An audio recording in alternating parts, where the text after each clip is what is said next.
All right, welcome one and all to happy hour number 29. Damn, we're almost up to 30. That's great. I feel like we've really progressed with this series.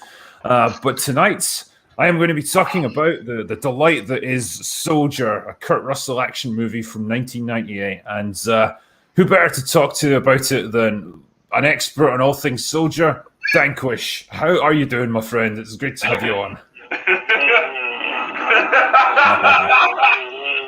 I'm doing well, sir. How are you? Oh, good, man. Oh, good. I've just got to say as well, like your collection of stuff in the background just looks absolutely fantastic. I can only see part of it, but any cabinet that's got guns in it is fine by me. Oh, that's only 1/3 of the collection. The rest of them are all over there. So that's if you're going to be locked down and you have to work from home, you might as well make your room your castle. Very much so, man. Yeah, it's putting my background to shame. All I've got is some empty alcohol bottles, but I do have fucking Kurt Russell. Big Trouble in Little China. That's yeah, right. Jack Burton.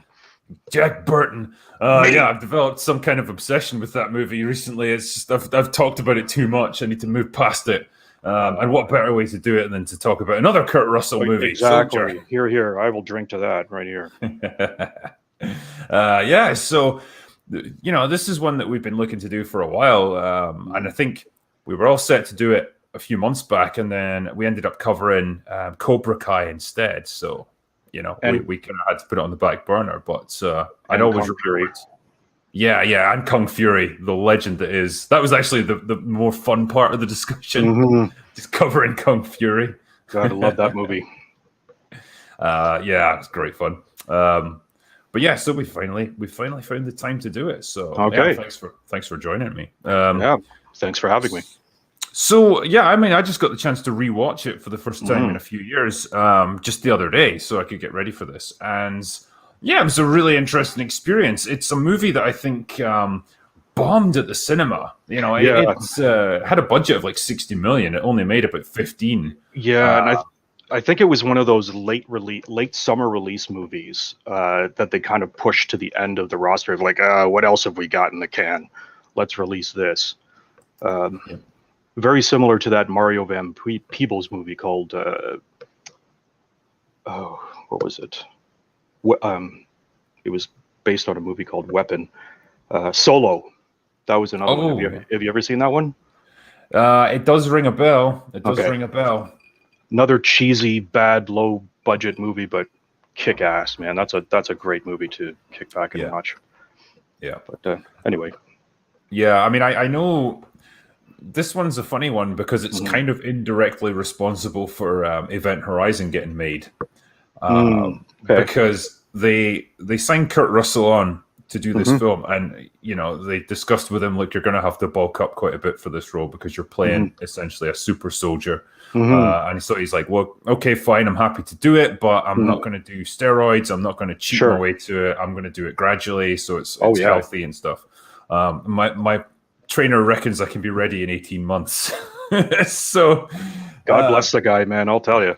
Yeah, so Paul Anderson, the director, was like, okay, that's great, Kurt, but I'm not going to sit around for a year and a half while you lift weights and just do nothing. Like, what else can I do between now and then? I could probably fit in another movie between, So he saw the script for Event Horizon, and he's like, okay, that works. I can do that. And then by the time I'm finished, Kurt will be prepped and ready, and off we go. So that's how Event Horizon came to be. Well, if we've known anything from the guy's catalog, Paul W.S. Anderson is a legend. Like him or hate him, you got to watch his stuff. I was watching the Three Musketeers with the EFAP guys for an EFAP movie special, and goddamn, that's probably the most fun I've had doing that. Really? It's 2 hours of just absolute insanity. I think he very much knew what kind of movie he was making there, and he just went full on ridiculous with it. So it's a comedy then? It's like, how can I best describe it? Like, it takes the story of the Three Musketeers and it just kind of shoots it in the style of the Resident Evil movies, like people slow-mo jumping through like wires instead of laser beams this time, and all kinds of crazy like weaponry and flying ships that are like suspended from hot air balloons. Complete nonsense, but like he obviously knows that it's nonsense, and it just plays for laughs a lot of the time, and it's fun in that regard. I'll watch that. Holy shit, that sounds good. Yeah, it wasn't bad, but yeah, he's had an interesting career, has Paul. You know, he did Mortal Kombat, which put him on the map. It was a success financially, and then he started getting offered lots of gigs, and he basically went on to do this. I did Event Horizon in between, and then I think he transitioned over to the Resident Evil movies after that. But this was. That must make you feel somewhat conflicted, though, because, you know, Resident Evil movies, you know, it's kind of like a guilty pleasure where you kind of don't want to admit that you like them, but he's also responsible for one of your favorite movies of all time. I know. Event Horizon. Yeah. So. I mean, genuinely, like, you know, I loved Event Horizon as a horror movie. As a fan of the Resident Evil games, I really fucking hate his movies because they bear no relation to them, and they're just schlocky nonsense. Like, I know the games are schlocky in their way, but they don't even follow the plot or anything of them. So it's frustrating to watch, man. Yeah, it's like I said, it's a guilty pleasure. I don't really like to admit that I've seen those movies as often as I have, but it's just kind of one of those things where if I'm working from home and no one else is watching, I'll be like, you know what, I'm gonna watch Resident Evil Apocalypse again. You know. Yeah. I think it's funny to chart it because by the end, like the last few movies, they had clearly run out of fucks to give, and they were just full on nonsense. Didn't care. Just throw anything you've got. Like Michelle Rodriguez is available again. Fuck it, we'll just bring her back to life as a clone. Oh yeah, exactly. She survived, huh? Hey, why not? Whatever. And the guy that they got to play Wesker he was even more over the top than in the game. And I'm just like, let's just go with it. But it's getting rebooted, as all things do. Ultimately, like, we don't come up with new stuff anymore. We just recycle. But why not? Yeah. Apparently, the reboot's going to be much more like the games. So I'll reserve judgment, and we'll see what happens. I don't know what the chat thinks, but I was very happy, I was very entertained by the new Mortal Kombat. Been looking forward to this one for a while. I went to the theater in full cosplay. It was fantastic. So I sat there in the middle of the theater and I enjoyed the hell out of it. Came home, had dinner, watched it again with my wife, and I've seen it like 6 more times since then. No, man, because I know I don't have the pictures to hand, but like you've sent me a few shots of yourself doing Sub-Zero cosplay, and it's fantastic. Like, thank you. Perfect recreation of the costume and everything. I'll need to put some stuff out on Twitter or something if you want me to, and like people can see it. But genuinely really impressive. I had fun with the movie. Like as I said in my review, like it's dumb. It doesn't make much sense in terms of story. Doesn't really matter. It's just about watching people destroy each other, and it's pretty good in that regard. So I came away from it and like entertained. I'll put it that way. Oh yeah, I was like, I totally agree with your video that you did. Was it a cinematic masterpiece? No. Yeah.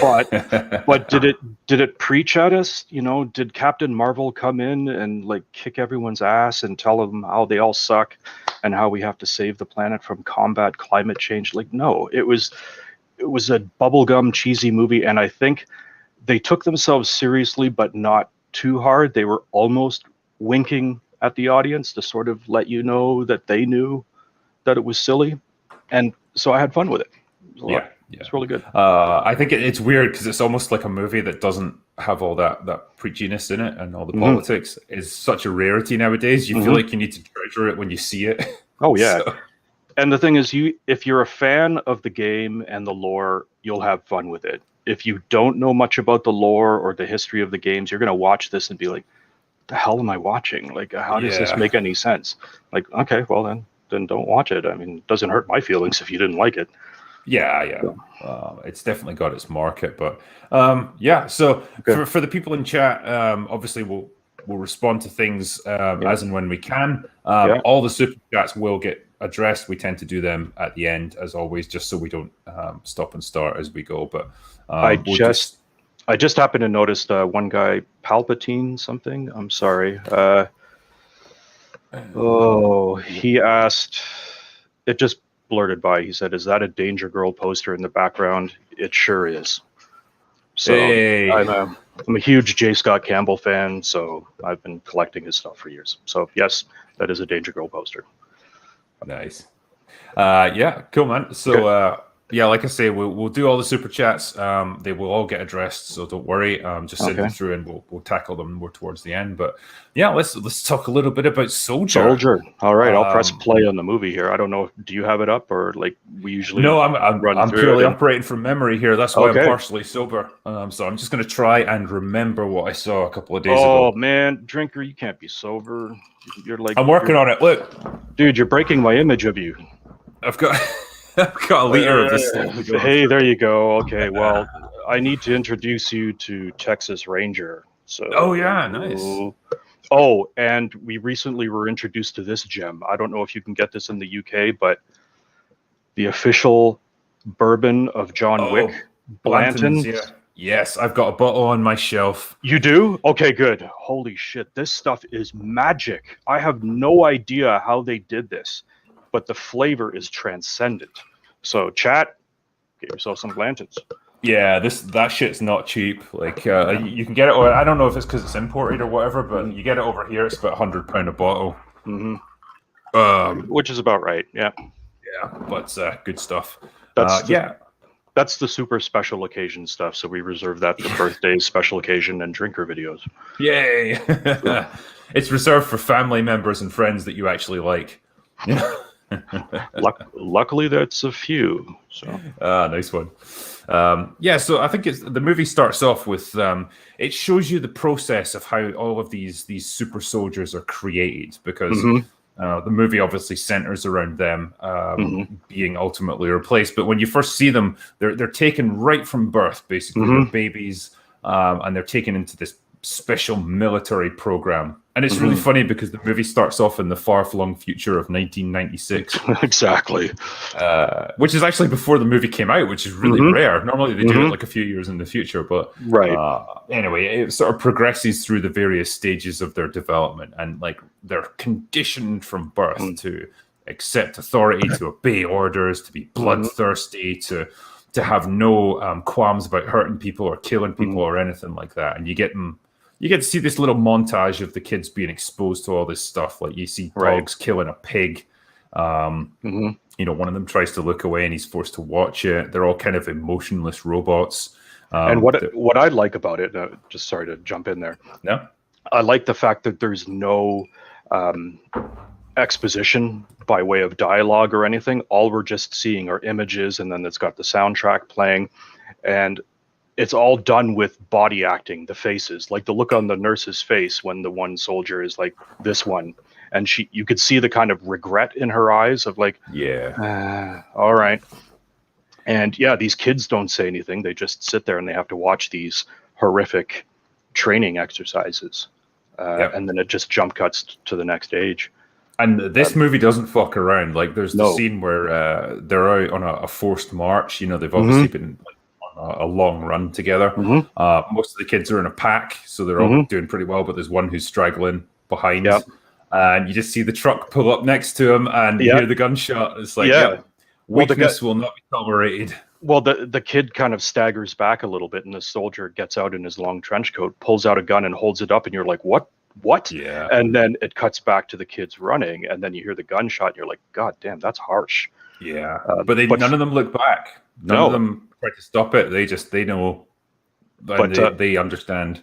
Yeah. But fun fact, the kid in the front of the pack holding the flag is Kurt Russell's son. Wyatt? Yeah. Who ultimately went into Falcon and the Winter Soldier. Wow. Yep.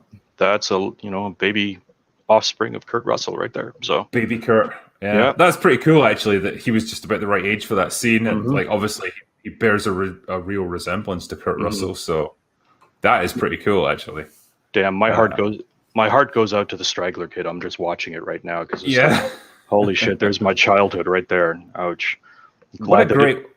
Yeah, but what a great way of illustrating how unforgiving this Oh is. yeah, You yeah. know, that's and there's another bit where I think Todd beats the shit out of one of the other kids in his Hmm. class, Hmm. and nobody breaks the fight up. They just let him Yeah. get on with it. They Yep. want to encourage this aggression as much as Hmm. possible.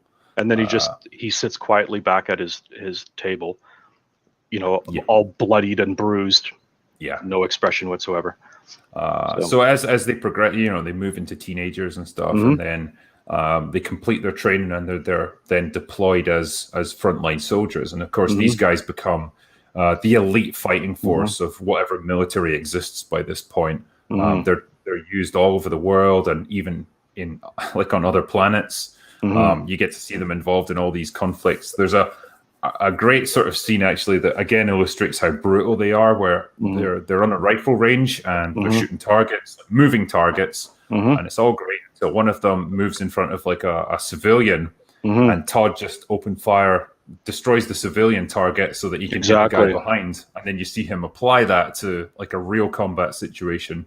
So again, you realize these guys have got no human sort of mercy or Well, compassion. the interesting thing is that the soldier beside him in the rifle range kind of looks up and like, "What are you doing?" Yeah, Like with a questioning kind of look, and it just kind of illustrates the point that Todd was different than all of them. Like he would be the ideal version of what the military wanted.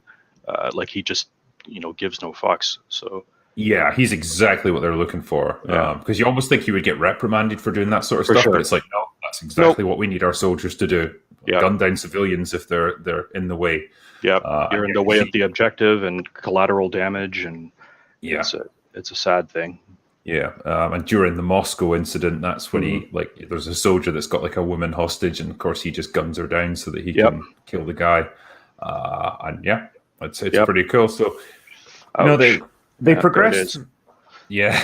So they progress through all of this, Okay. and you then get to see they've kind of reached maturity, and you get to see Hmm. Kurt Russell and the others. I assume they're about 40, maybe 45 years old by this point. So they're Uh, very much veterans.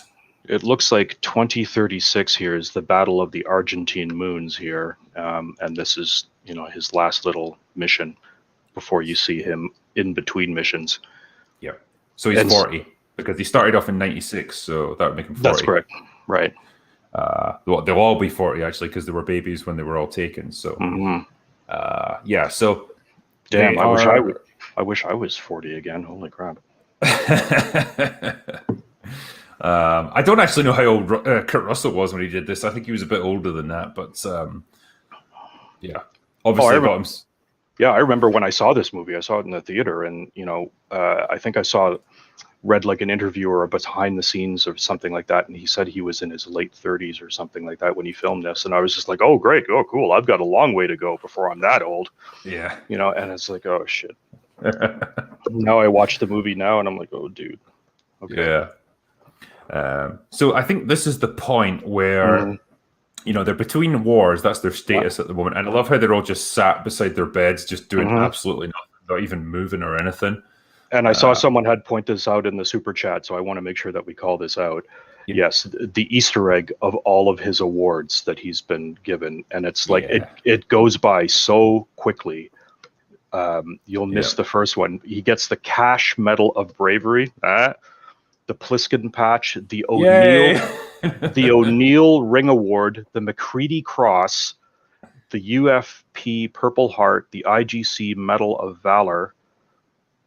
Yeah, he just gets all these awards that are nods to his previous characters, and you're just like, that's awesome. That is a nice little Yeah. is a nice little touch. I like Yeah. that. And obviously, the thing that people reference a lot is the fact that this supposedly takes place in the same universe as Blade Runner. Yes. Yeah. Because Very he much. fights in the Battle of the Tannhauser Gate, which Exactly. is what Rutger Hauer references in his dying speech. Hmm. So it was the same screenwriter that did Blade Runner, apparently. So Hmm. why? And they put that at least Easter egg in. So it's kind of cool, actually. I don't know if they Oh, you'll almost see it. Sorry, you'll see it right here. Montana insurrection, Bolivian coup of 2015, the Battle of Shanghai 2012. right. There's your Big Trouble in Little China right there. Yay! So, all right. Anyway, so what we've got now is like these guys are now being they're basically being replaced because they have come up with a new batch of soldiers which are stronger, faster, younger, better trained, and it's implied that they're almost genetically engineered. Like They are. The guy who comes in to present them to Gary Busey, and obviously any movie that's got Gary Busey in it is automatically a legend. As soon as you see Gary Busey, you're like, I'm in. What's great as well is he actually manages to act like a non-crazy person. Oh in yeah, this film. yeah. And it's really it shows how good an actor he is. Well, the only time he seems crazy is when he gives his little personal anecdotes of like, my daddy was in maintenance and he had a saying, you know, and you're just kind of like, where are we going with this? He does have an amazing statement, and I've used this a few times in like reviews and stuff, where he's like, you know, when you want to insert a nail into a piece of wood, you don't need to do anything fancy. You just hit hammer and take the son of a bitch until it's in. Yeah. Yeah. You know, and it's so applicable, like to so many situations. And it's kind of applicable to this movie actually in a lot of ways. Like it doesn't really do anything fancy or innovative or groundbreaking. No, but it's just a solid, reliable action movie, and I think sometimes that's all you need. Well, I want to give credit to the author of I don't even know if this site exists anymore, but it was called darkhorizons.com. And back in the late 90s, that's where I would, you know, I'd get all my movie and pop culture information. And he did a review on this movie, and I think he summed it up the best. He just said, this movie is the equivalent of a big sloppy cheeseburger, but sometimes that's what you're in the mood for. Yeah. And I was just like, dude, that is exactly it. This movie, the new Mortal Kombat, King Kong versus Godzilla, is the equivalent of a sloppy bacon cheeseburger with fries and a Coke on the side. And you know it's bad for you, but god damn, it tastes so good, and that's exactly what you need at that moment. So yeah, I 100% agree. Like I don't need every movie that I watch to be some Oscar-winning epic with the best screenplay I've ever read or anything like that. Seriously. Sometimes, yeah, like you say, you just want a cheeseburger. You don't have to have filet mignon. Yeah. You know? I'll fully admit I'm a child of the 80s and early 90s. My head is full of meat. All right? I don't like to think too much when I see my movies. So it's like Commando, Rambo, John Wick. Like don't confuse me too much. Just blow some shit up. Yeah. You know? Yeah.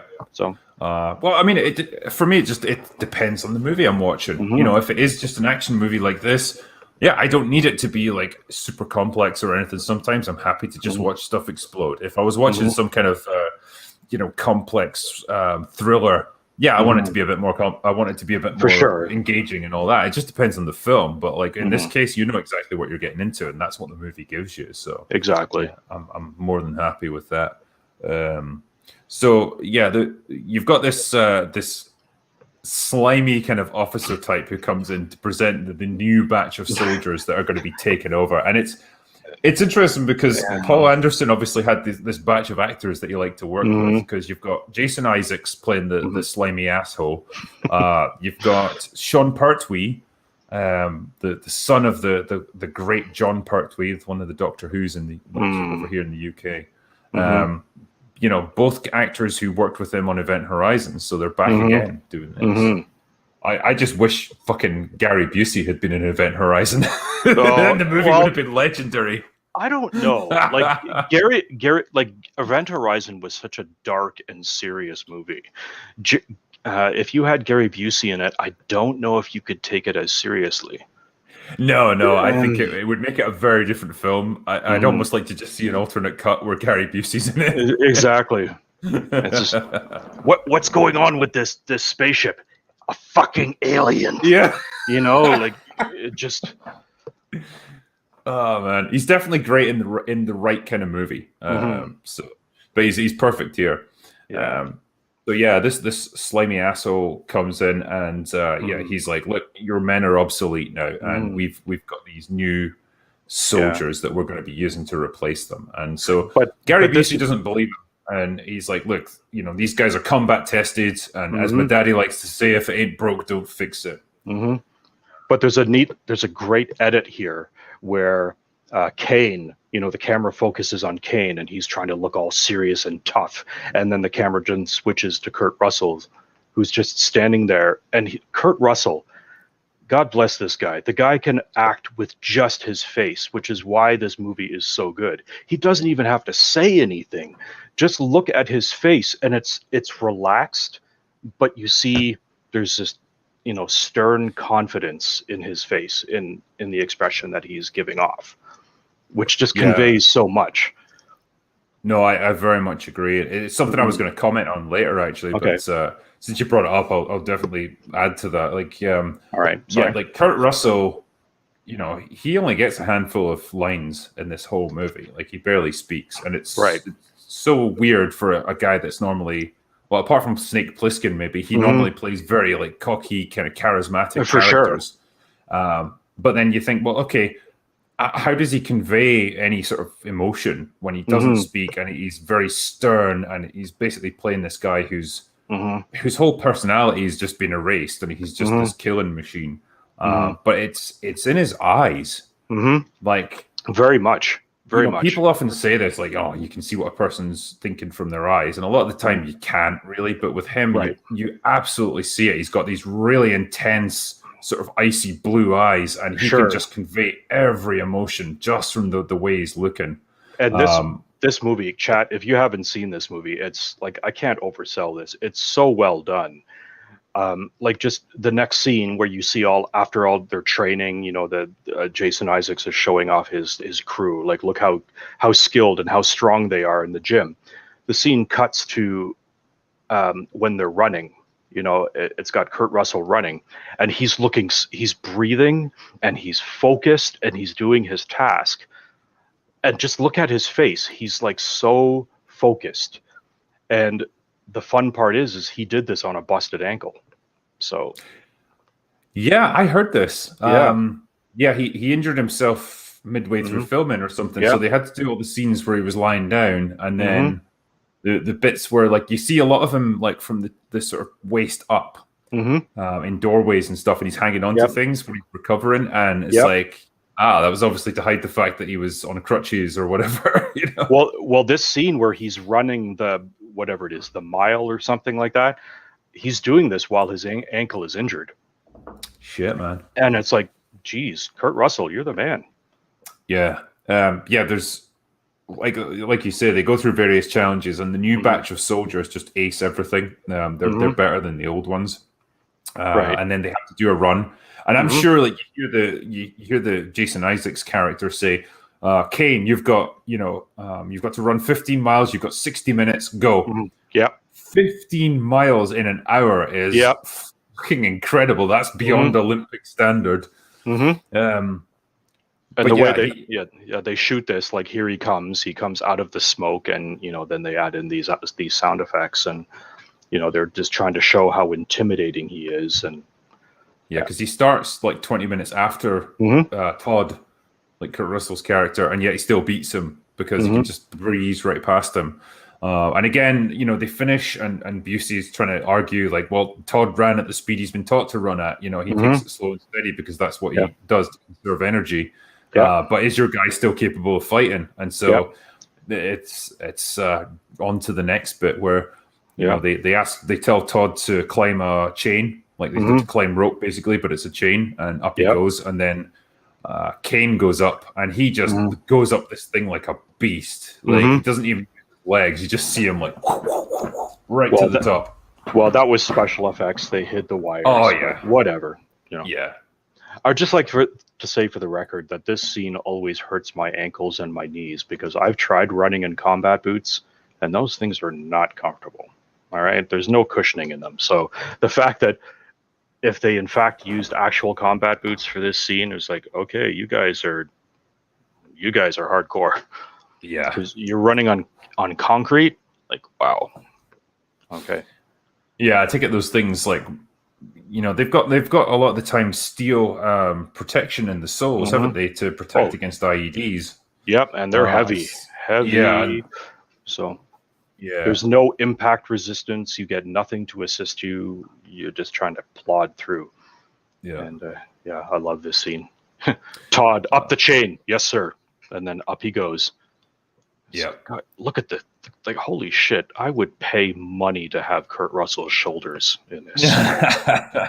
I mean, Jason Scott Lee obviously got into tremendous shape. Oh, yeah. Look at the size of him. Because I remember seeing him when he was playing Bruce Lee, and obviously he was super lean for that. Obviously still muscular, but in this, he's just a beast. Like, he's massive. Yeah, just huge. Yeah. And there's something about a bald-shaved head that just looks mean and menacing. So yeah. So they're both up there, and then I think Jason Isaacs, and I keep calling him Jason Isaacs because I cannot remember his character's name for the life of me. Slimy officer guy. Call him that. Yeah, there you go. You're good at coming up with the names for characters, so you go ahead and you do that. It's like, well, it's not a fair fight. We need 2 more of your old soldiers up there to fight them, and so all 3 of them go at him. And he just destroys them in turn, like throws them off, kills them. All Kurt Russell's able to do is like damage his eye, but even that's not enough to kill him or to stop him. But he applies tactics, like he kind of uses the chains to come up from behind him and flank him and jump on his back. So it goes to show that even though he knew he was going to lose, he applies his combat training that he is so accustomed to. Yeah, I think that's a kind of a running theme throughout this movie, in that Todd he's older and he's not quite as strong as Kane or the other new soldiers, but he's got that depth of experience that he's able to use to his advantage, and that's what turns the tables for him. Here, he while the others are distracting Kane, he gets up higher than him and then leaps down on top of him. He's able to gouge one of his fucking eyes out, and before he gets taken out and he falls to his, apparently his death. Well, again, the camera focuses in on Kurt Russell's expression here, where it's just like the guy is focused. He's like, yeah, he's not intimidated. He's just very focused and very threatening in its own right. Yeah, this is a guy who would just, if he was ordered to, he would fight until his last breath against someone. That's what he's taught to do. I mean, come on, this is Snake Plissken. Dude. Yeah. So he gets taken out, and that's when Jason Isaacs has won the day, and he's like, "Look, we're going to dispose of these guys. We'll write this off as a training accident, and then we'll move on." Although he's pissed at Kane for getting injured, he even says to him, "Like, right, you've fucking lost one of your eyes now. You're no good for anything except walking point and taking the first hit." Exactly. So. Yeah, it was a harsh scene. Yeah, and like, what do we do with these? Waste disposal. You're like, you don't get it. Your men are obsolete, and that's when he takes the gun and bang, puts one round through the one soldier's head. Yeah, it's just like total lack of respect for, not only the military but the previous generation. Yeah. So. Yeah, and so these guys are just put on a garbage ship, and they're taken off to a deserted planet that's just used for waste disposal. And it's always a weird one, because you kind of think, they could probably just put them into a furnace or something and dispose of them that way. But true. Fine. We need the plot to happen. So okay, off they go. No, it'll be fine. It'll be fine. Yeah. So Todd wakes up just on this garbage ship just before he and the rest of the dead bodies and all the trash just gets dumped on this planet. Right. And it's just like a desolate wasteland. I love how like all the shit that you see lying in the background. Like there's, I think there's a speeder car from Blade Runner. There's a fucking aircraft carrier lying on its side. Yeah, I've heard. You know what? We're just coming up to the scene now. I'm going to see if I catch it. There's a spinner, a Blade Runner spinner somewhere in the background. And if I see it, that's going to be awesome. I think there's meant to be a Millennium Falcon there somewhere as well. No way, really? Okay. Apparently, I've never seen it, and I've paused it a few times, and it's like, nah, I can't see it. Okay. But yeah, so he's there. It's this planet is just like a desert with just heaps of trash lying everywhere. He's alive but injured, and I think you get to see this hurricane force wind that just comes howling at him. Like every so often this happens in the movie, and it's used to good effect later on. Every so often you'll just get like a big hurricane of wind that just almost throws you off your feet. But he survives it. And I think he spots some people in the distance, so he goes off in search of them, like their settlement and stuff.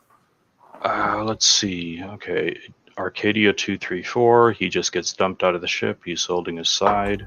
Yeah, looks up at the ship. Yeah, Kurt Russell. The guy should get it. The guy should get an Oscar for the rest of his life for his face acting in this, because it's what is it? We are 20 minutes into the film and he still hasn't said a word. Yeah. Let's see. Okay. Yep, there's the aircraft carrier, and he's like, "Where the fuck am I? Where is this? Wisconsin? Yeah. Or maybe this is Edinburgh? Or I mean, it looks Glasgow? like methyl, to be honest, mate, in Fife. Okay. Yeah. In fact, it's probably an upgrade. Okay. At least there's no Neds here with Buckfast. So. You know, if I'm going to go by any of the previous videos, I'm going to say the drinker is woken up in places like this. So. Oh, many places. There's some places I've woken up where I still don't know where I was. Yeah, so I had a night out with Tatiana, and I woke up in a place like this, and I just know when I have a night out with Tatiana, I wake up with no money. Okay. Well, if that's the least of your worries, then hey, good for you. Yeah, I've not woken up with missing kidneys yet. Not yet. Don't push your luck. Oh, there's that time in Bangkok, you know.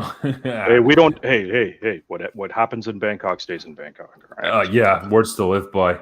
Don't ask me any more questions about that place. I don't know. I didn't see it, so who knows? Exactly. The police can't prove anything. I know where the bodies are buried. Yeah. Right. So, he makes his way to this settlement where he's seen these scavengers. Yeah, I'm just trying to say the windstorm just happens, and so he's following this tow line here, and he happens upon the settlement. You're right. Yep. Yeah. And I think this is where I can't remember how it happens, but he basically falls off a building or something. I think the wind hits him again, and it knocks him down a set of steps. And he basically just passes out, like he's been hurt. He's malnourished and he's injured and everything, and it's just too much, and he passes out. And you're right. There it is. There's the spinner. The wind is howling. He's pulling the tow rope, and he's fighting against the gale force wind. He happens upon the settlement. You see it in the background, and there it is, right front and center. There's a spinner, a Blade Runner spinner, and you're like, damn it, wow.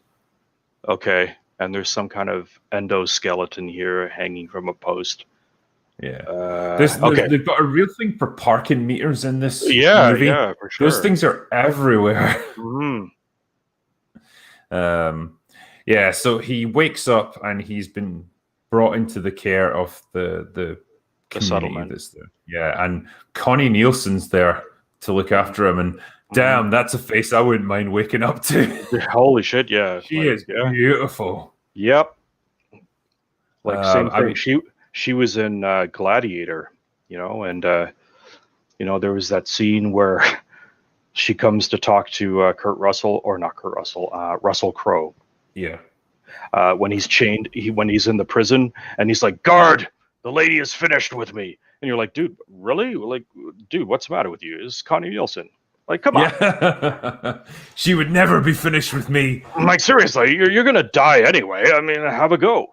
Yeah, no, she is a beautiful woman. I think everyone remembers her from Devil's Advocate when she was just full frontal nude.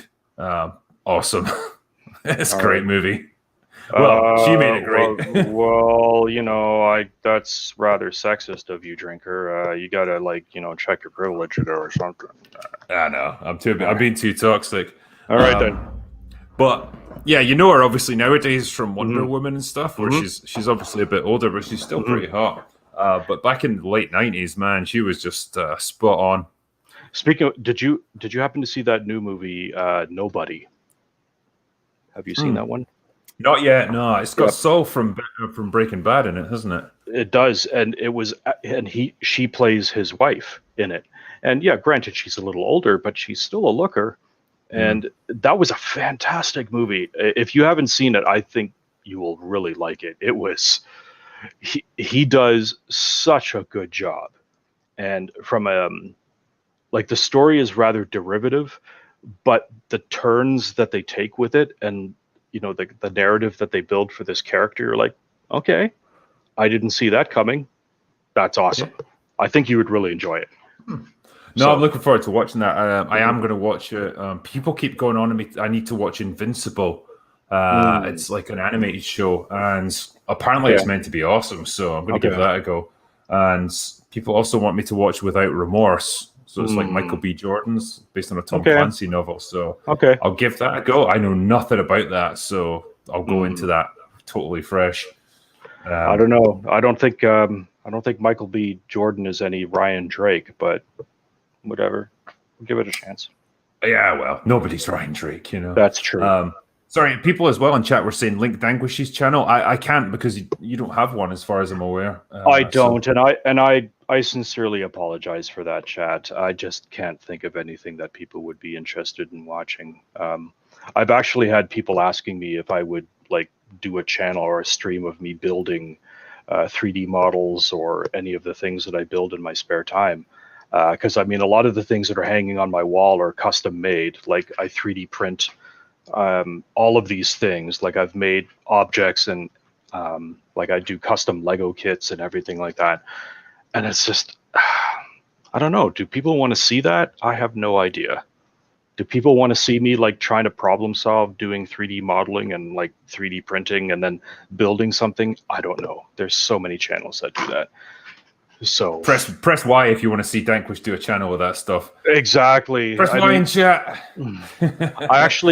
I do have a Twitch channel. I just haven't uploaded any content. And the main thing is okay, I'll show this to the chat. My suit of armor here from the game Vanquish, because I am literally obsessed with this game.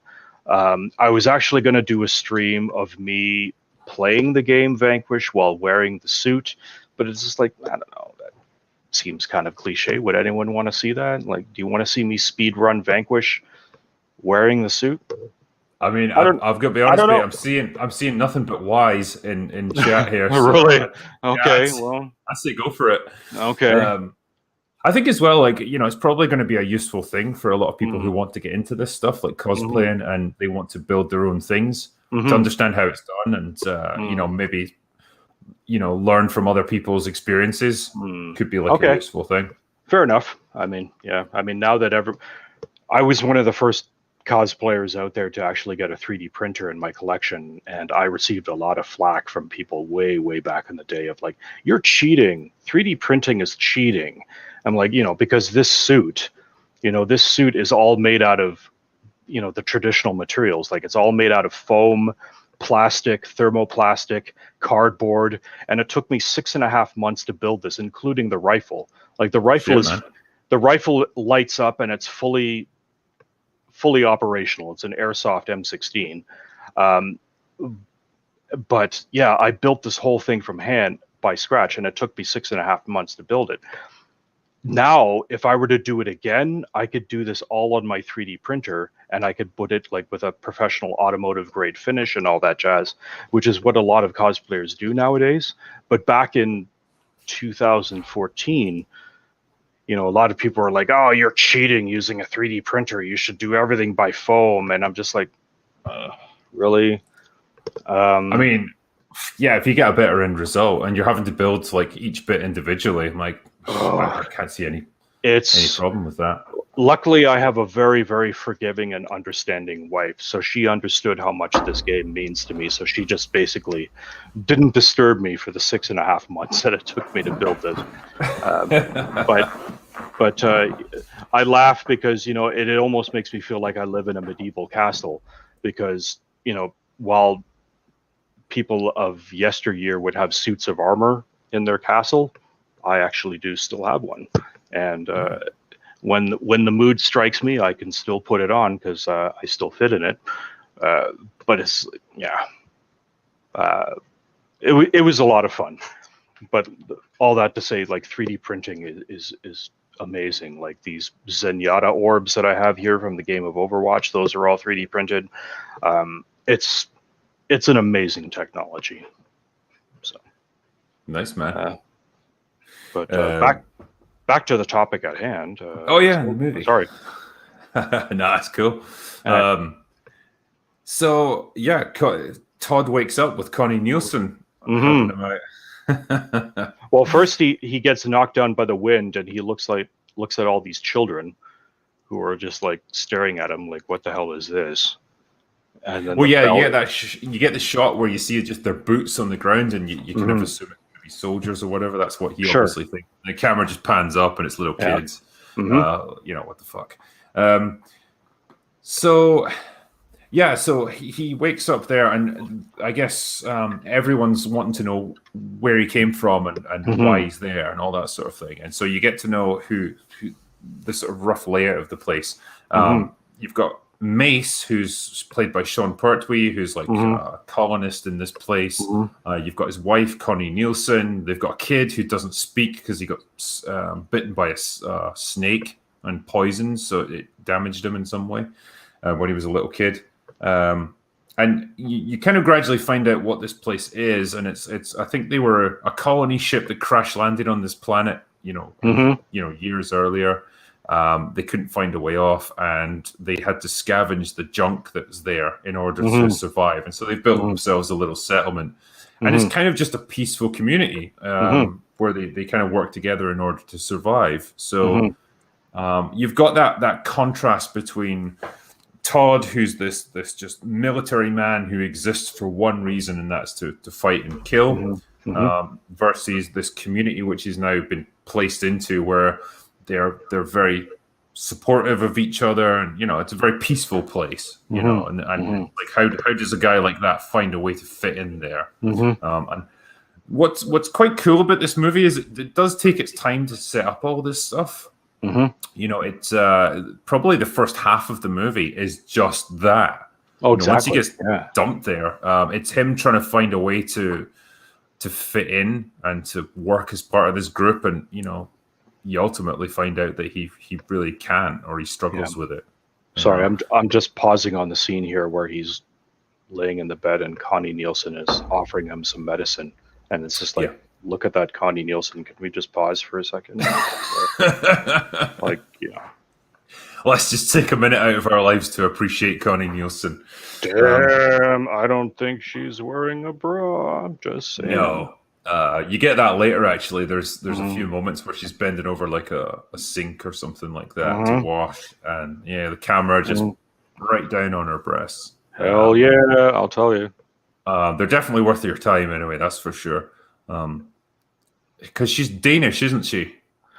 She's a Danish actress. That's why she's, I assumed that she was American, because most of the time she hides her accent, but it kind of creeps in this movie. Every so often she'll get that bit of an accent to it. But she's got that really statuesque kind of Scandinavian look to her. It's just, Yeah, there are worse things to wake up to. Like, I'm sure that when you wake up face down on the floor and Tatiana tells you it's time to go, would you rather have Tatiana or Connie Nielsen? Do I get her for free? Ooh, that's a good that's the clincher. Okay, only you can answer that one, Drink. I'd take her now, actually. Anyway, moving on. This is the sort of middle part of the movie where Todd has to he learns about this community, and obviously you find out stuff about how they got there, and he proves himself to be kind of useful because they start putting him to work, just doing things. Well, they kind of let him go. Like, what's his name? I'm sorry, Sean Petrie's Pertwee, name? Yeah. I think his name's Mace. His character's called Mace. Yeah, he says, "Hey, look, we made this crutch for you," and then when he pulls it out, like, the music swells. He's holding it like it's a club. Yeah, and he's like, "What's this? A weapon?" And then it shifts. No, it's a cane. And it was kind of a cool scene. But they kind of let him do his own thing to sort of recuperate or convalesce on his own terms.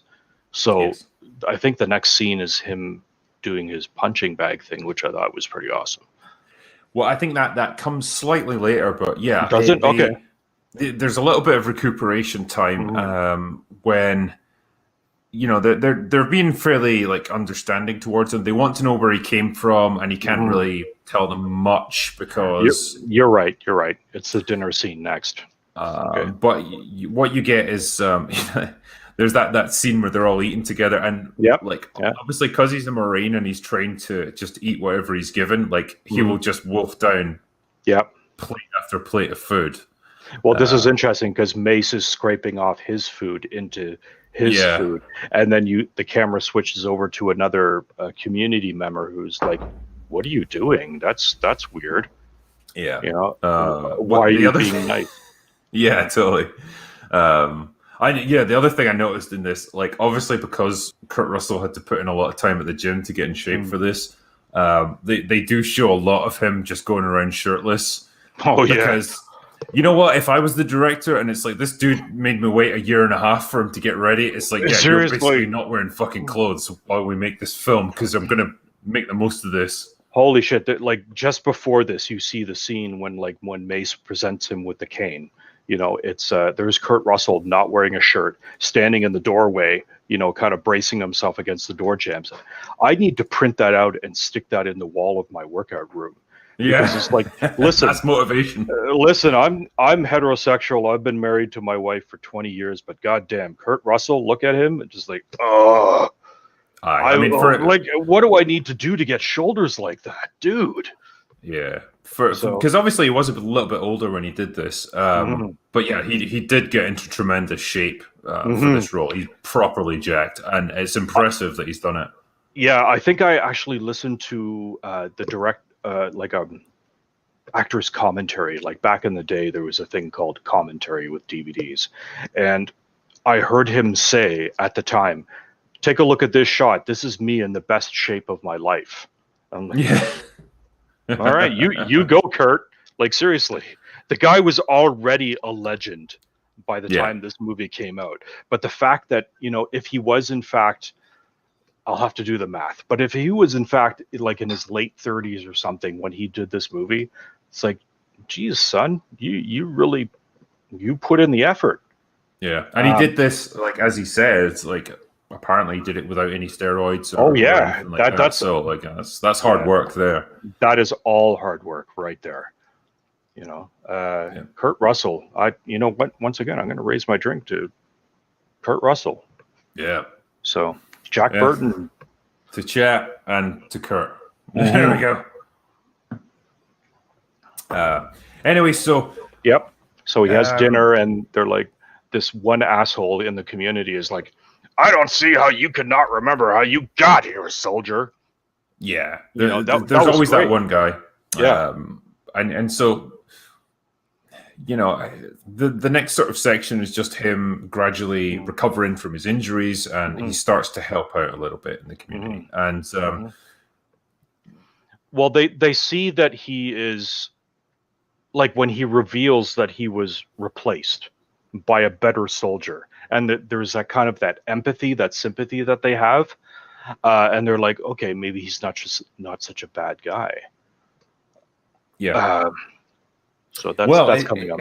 It's kind of an interesting one because he has these moments where he tries to help them out and stuff, but then he keeps getting flashbacks to his military life, and it's very much the two aspects of his personality because he's never, I guess, been in this position before where he's not being given direct orders and he's not fighting a war. He's just with a group of people who have to kind of work together. There's a bit where they're out scavenging and the wind kind of comes up again. One guy's almost pulled into like a big fucking combine harvester blade that starts getting turned by the wind. Right. And he's the one who saves his life. Well, right before that is like after the dinner scene. I'm just watching through it right here. This is the scene where he's sitting in Mace's and Connie Nielsen's abode, and she's talking to him, like just giving him the recount of their story, and he's just sitting there listening, watching her do her laundry. And this is the scene where you feel the most pathos for the character, because he's just sitting there and he doesn't know what to do with this moment of psychological intimacy. Yeah, because So no, I guess no one in his life has ever asked him how he feels no, about things or anything no, like that. Because she does ask him at one point, mm, do you feel anything? yeah, And he doesn't say anything initially, fear but then and and then he says, discipline. yeah, fear and Yeah, discipline. yeah, And she's like, what do you mean right now? And he's like, yeah, always. always.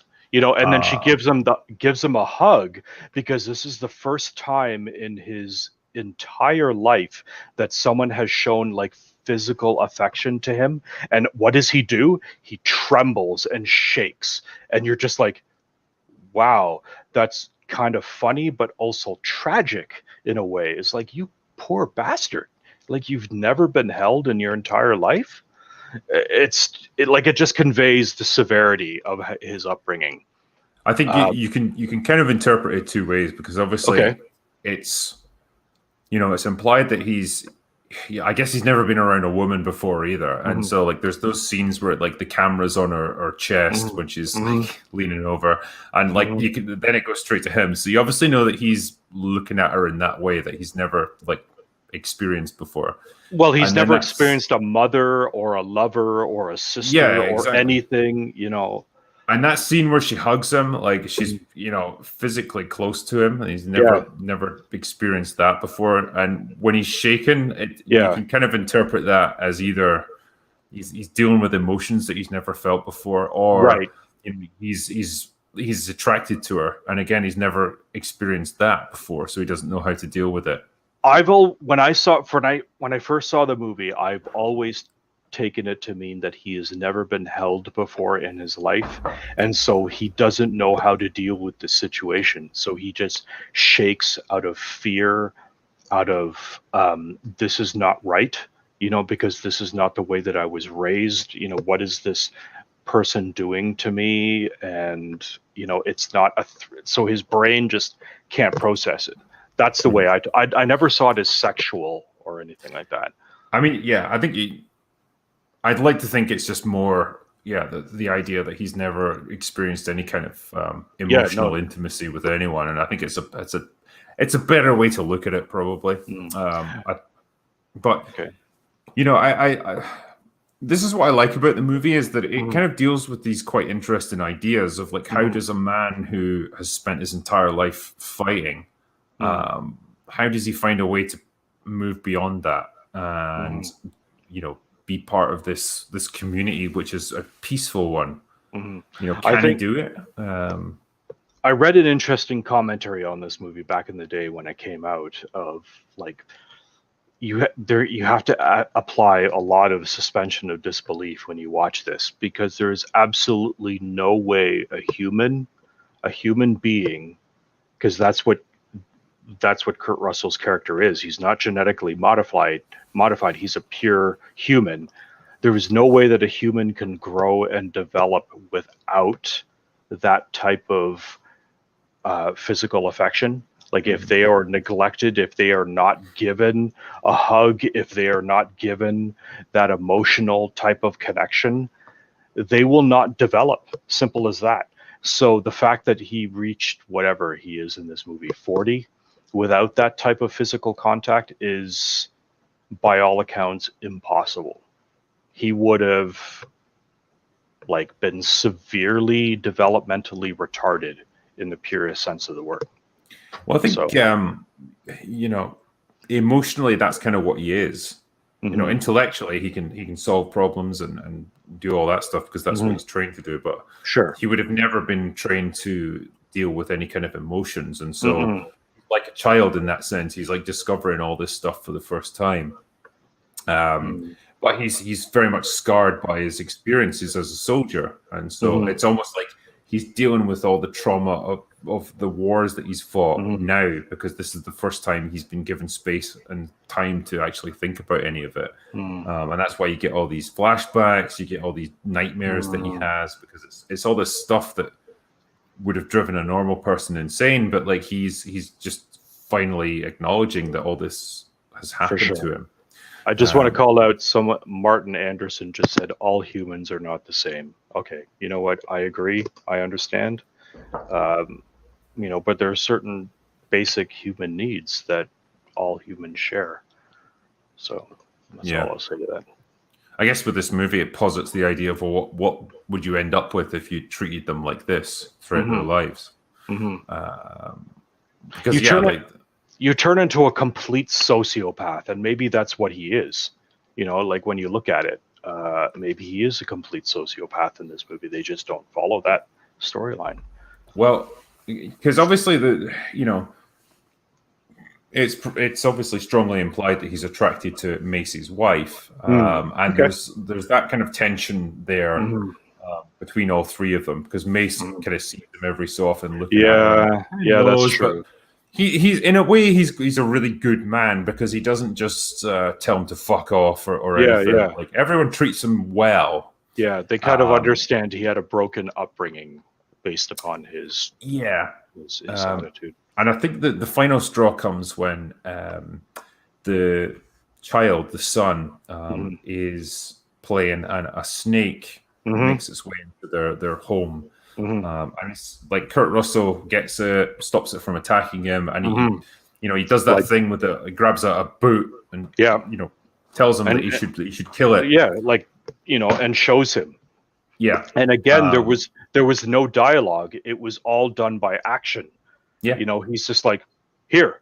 He catches it and then throws it, which was cool enough in itself, throws the snake aside, grabs his boot and says, hit it. Which was awesome. It fits exactly with what he's been taught in his entire life. Like, you don't do things for other people, you teach them to do them for themselves. And you teach people to be self-reliant and stuff. And that's what he's trying to do with this kid. But he doesn't really get the chance to teach him the lesson, because the parents come in and they're like, "Oh fuck, what were you doing?" This snake could have killed him. Like, you're taking like ridiculous risks with our child. I think that's the point where they realize, like, this guy's not going to fit in here. Exactly. The scene where basically he's going to be cast out into the wasteland, but the scene where they cut him loose is actually really well done, because leader of the community doesn't just like say, right, get lost, you can't be here. She really explains, like, we don't have any animosity towards you, we don't hate you, but you're different, and you'll never really fit in here. And no one here is your enemy. And it was just like, that's all he's known all his life. There's the opponent, kill they ass. That's all he's been taught. Yeah. They explain to him, like, we're not your enemy, we don't hate you, but we also can't take the risk of having you here. So I'm afraid we're gonna have to get rid of you. We're gonna have to leave. Which is this is some of the best acting from Kurt Russell in this scene. Like, it is again. It's so heartbreaking. He doesn't show very little facial emotion. It's all in the eyes, and just the absolute pain and hurt and betrayal in his eyes. It's so brilliant. Like, he's like a child, I guess, that's lost everything. I think like a little lost puppy dog or something like that. It's that sort of basic level of emotion, but it's so intense in him. I think we missed the one part here. This is the awesome thing where he's training, and he's punching his impromptu punching bag, which is made out of, I guess, a steel tank. It's a water tank, yeah. Exactly, which I'll confess, after I saw this movie, that's the first thing I did. And I messed up my hands pretty good, but it was worth it. Thank you, Kurt Russell, for influencing me. Goddamn Hollywood. But this is the scene where the one guy, Michael Chiklis, is like, "Hey, I made this scarf from him because he saved my life," and it's like, "Okay, good," and then surprises Kurt Russell's character, at which point he grabs him and like pins him down, and almost kills him because of that rotating thing that they had. And it's a great wheel, isn't it? Yeah, exactly. So it's the combination of that and the element with the son with the snake, where they realize, listen, this guy's dangerous. So anyway, great scene. Yeah, no, absolutely. And it's good that the movie takes the time to justify all of that stuff. It's not just one incident; it's a combination of him. Exactly, lashing out at someone and failing to protect the boy as they see it anyway. Where they're like, "Look, we've done everything we can do with this guy. He's just it's not going to work here." And so that's it seems very rational and reasonable, and so that's pretty well done. I just love the scene that these kids are watching him punch his little water tank thing, and I'm just like, yeah, seriously, look at that. Because he goes at this all day. Oh yeah, he's so exhausted by the end he can barely lift his hands. The sound effects are awesome, and I'm just like, oh man, yeah. And because he's wrapped his hands in rags for it, but they're all bloodied and stuff. Exactly. And dented, and it's just over and over again, flesh just pounding against metal. And I know it's a movie, and we're not supposed to believe everything that we see in movies, whatever. But it's like, I've done it, and after 100 or so punches, your knuckles are pretty raw, and you'll feel it the next day. But whatever. It's it looked cool, and man, look at the guy's physique. They didn't do anything in terms of camera augmentation. That's all Kurt Russell there. So, no, absolutely. They get their money's worth anyway when it comes to being in shape. So seriously, well done, movie. This was a low budget movie, so they didn't have the funding to make him look 10 times bigger than he is. Yeah. So, he's been cast out into the wilderness, I guess. They give him supplies and stuff, and off he goes. And again, you see the moment with the tears in his eyes, which was amazing. Yeah, like that's Kurt Russell, just being Kurt Russell. Yeah, and that's the point where we see. So I'm just going to give myself a refill here. Hey, the slimy officer dude and Busey and the rest of them, they're basically making their way through this sector where all these planets are, and I think they're setting up like recon beacons or something like that. It's just like a training exercise for these new troops. Yeah, it's just the security sweep, they call it. Yeah, and then that's wouldn't you know it, they land on this planet. Yeah, and that's where Gary Busey is like, what if we encounter hostiles or people or other people? Almost as if Gary Busey knew that there were people on this planet, and so he was just kind of putting that as a hypothetical, like, what happens if they meet people here? Well, they'll be officially treated as hostiles because they don't belong there. Duh. Yeah. So like Jason Isaacs is just looking for a chance to blow shit up with his new troops. Exactly. Yeah. Just wanted to respond to a chat as well from Slayer Sigma Zeta saying, answer your super chats. Don't worry, like as I explained at the start of this stream, we do all the super chats like just once we finish chatting about the movie, so we don't keep stopping and starting. So they're all there. I've got access to all of them, and I'll respond to all of them just at the end. It just makes it easier rather than answering them as they come, because otherwise we'll never get finished. And before I lose this one, Brandon Hayes says Kurt Russell in Breakdown was badass as well. Sir, I agree. That movie. Yeah, that was a good movie. I love that movie. Yeah, it was good. I really need to review Escape from New York as well. That was. I don't know. No, New York, you said? Yeah, not LA. Okay. New York. Not LA. Yeah, don't do LA. No. Worth it for the tsunami scene, man. No. Okay. Carry on. So just to reassure people, I will get through all super chats. Okay. Also, there's one here from Justin Wimmer. Says Kurt Russell's tombstone needs to read, "He really shook the pillars of heaven." He sure as shit did. Yeah. Man, if you ever have any doubts, just watch The Thing again. The original Thing. Oh, like brilliant. McCready. God damn, that guy's a hero. Yeah. So no one rocks facial hair like Kurt Russell. Let me just tell you. Yeah. I credited him as Kurt Russell and his beard when I did my review of The Thing, because the beard's almost a separate entity. It's legendary. Yeah. When it's covered with frost and snow, dude. Seriously, okay.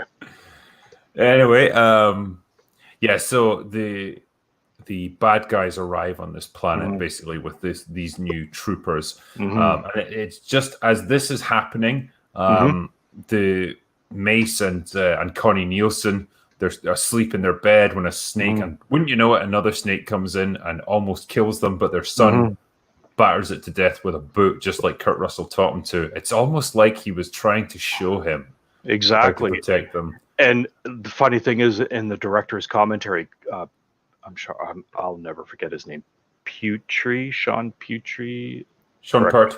Yes, he confesses that when they filmed this scene and he's trying to lay there perfectly still, his heart was going a mile a minute. Like, just because that's a real snake crawling over them. And I almost thought, like, 'cause you see it go over his arm, and I was like, are you going to see the hairs on his arm stand on end just as it goes over him? I confess, like, I did a photo shoot years ago. I was at a con. I was dressed as Sub-Zero, and there was an animal trainer, whatever, and she had brought like an exotic animals like pythons and things like that. And I love snakes, so they don't scare me at all.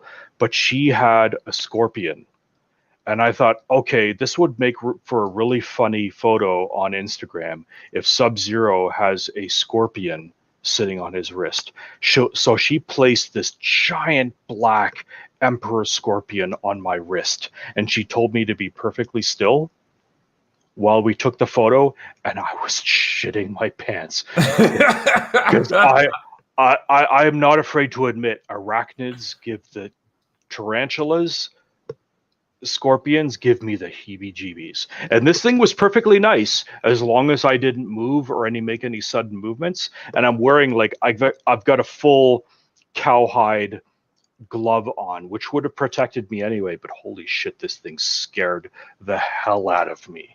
So I can understand this scene where it's just like, okay, lay here perfectly calm like you're asleep, and we're gonna send this snake slithering into your bed sheets.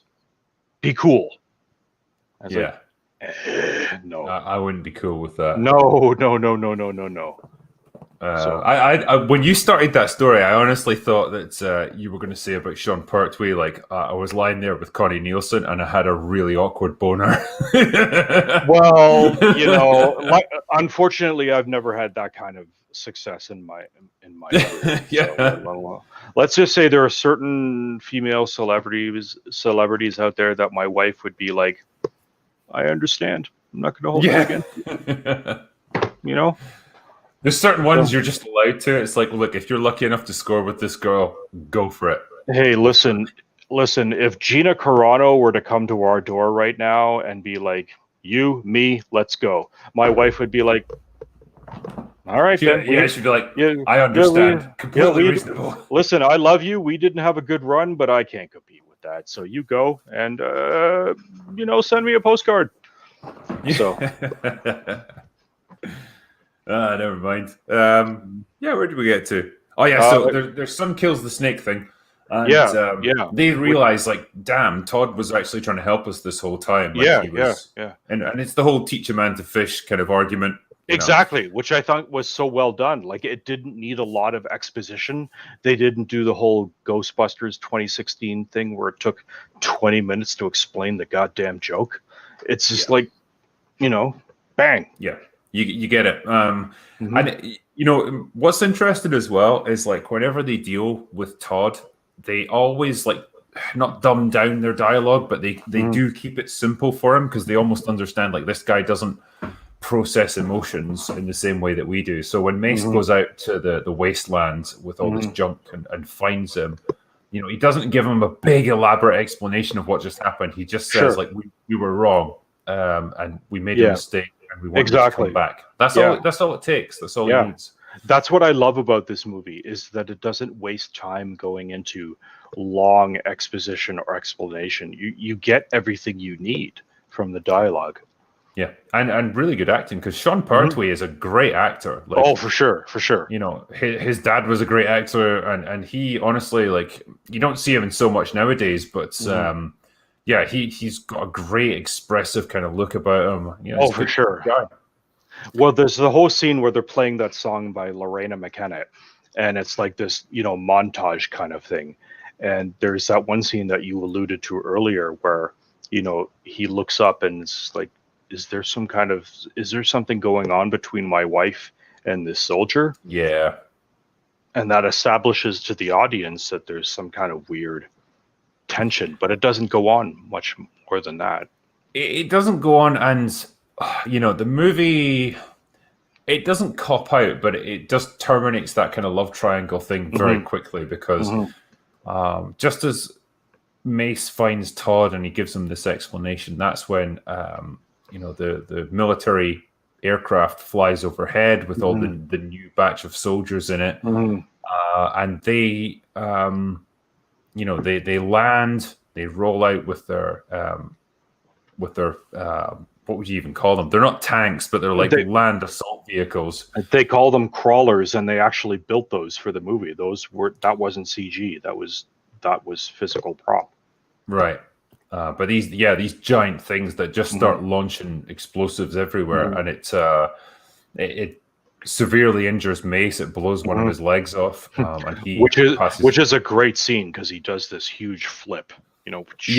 Bang! It blows his leg off, and you're like, oh my god. And he dies despite Todd trying to help him, and so that these guys are heading towards the village because. But again, it's just this heartbreaking scene because he says to him, like, was it a mistake? And Todd just looks at him and just without even saying a word, just shakes his head to let him know, no, it wasn't a mistake. And it's like, my son, like he's so worried about his son. Yeah, because he knows like they're heading towards the settlement and they're going to kill everyone there. And it's not like Todd tries to comfort him in his final moments and says, "Don't worry, I'll protect your family. I'll get them out of there." He just sits there motionless while the guy dies. Because again, that's Todd's way of looking at it, like a battlefield casualty. They don't deserve comfort. They're just going to pass away. Well, he's extremely pragmatic. That's the way that he was raised. It's like, listen, I'm not going to poo-poo the situation. I'm going to be honest with you. But yeah, I'm looking at the scene again here. They're staring at each other's eyes, and he's like, my son, and Kurt just kind of looks at him, and then the camera does the slow-mo with Kurt looking into the camera with his eyes, and you're just like, oh shit, you just upset Kurt Russell. That was the wrong thing to do. So yeah. So they head towards the settlement, and I think you get some scenes aboard the spacecraft as well, where Gary Busey's talking to slimy officer asshole, and the guy just can't wait to blow some stuff up. He's just like, we'll send in the guys that are going to kill everyone, and Busey's like trying to say to him, like, if there's civilians there, we should protect them. Well, obviously they don't belong there. They're officially classified as hostiles. I think there's a commentary that should be observed here, but at least it's not as heavy-handed as 2021. So, yeah. Well, this guy, like, it's the movie kind of implies that he's just almost operating on his own authority. And this whole thing is just a black bag operation that they want to sweep under the carpet. Like it's just, we're going to do this. Yeah. It's a chance to give the guys something to kill, and then we'll move on to something else. So he's just a dick. And so I think what you get then is like the leader of the settlement. She goes out to try and talk to them when these crawlers arrive, and they just blast her out of existence.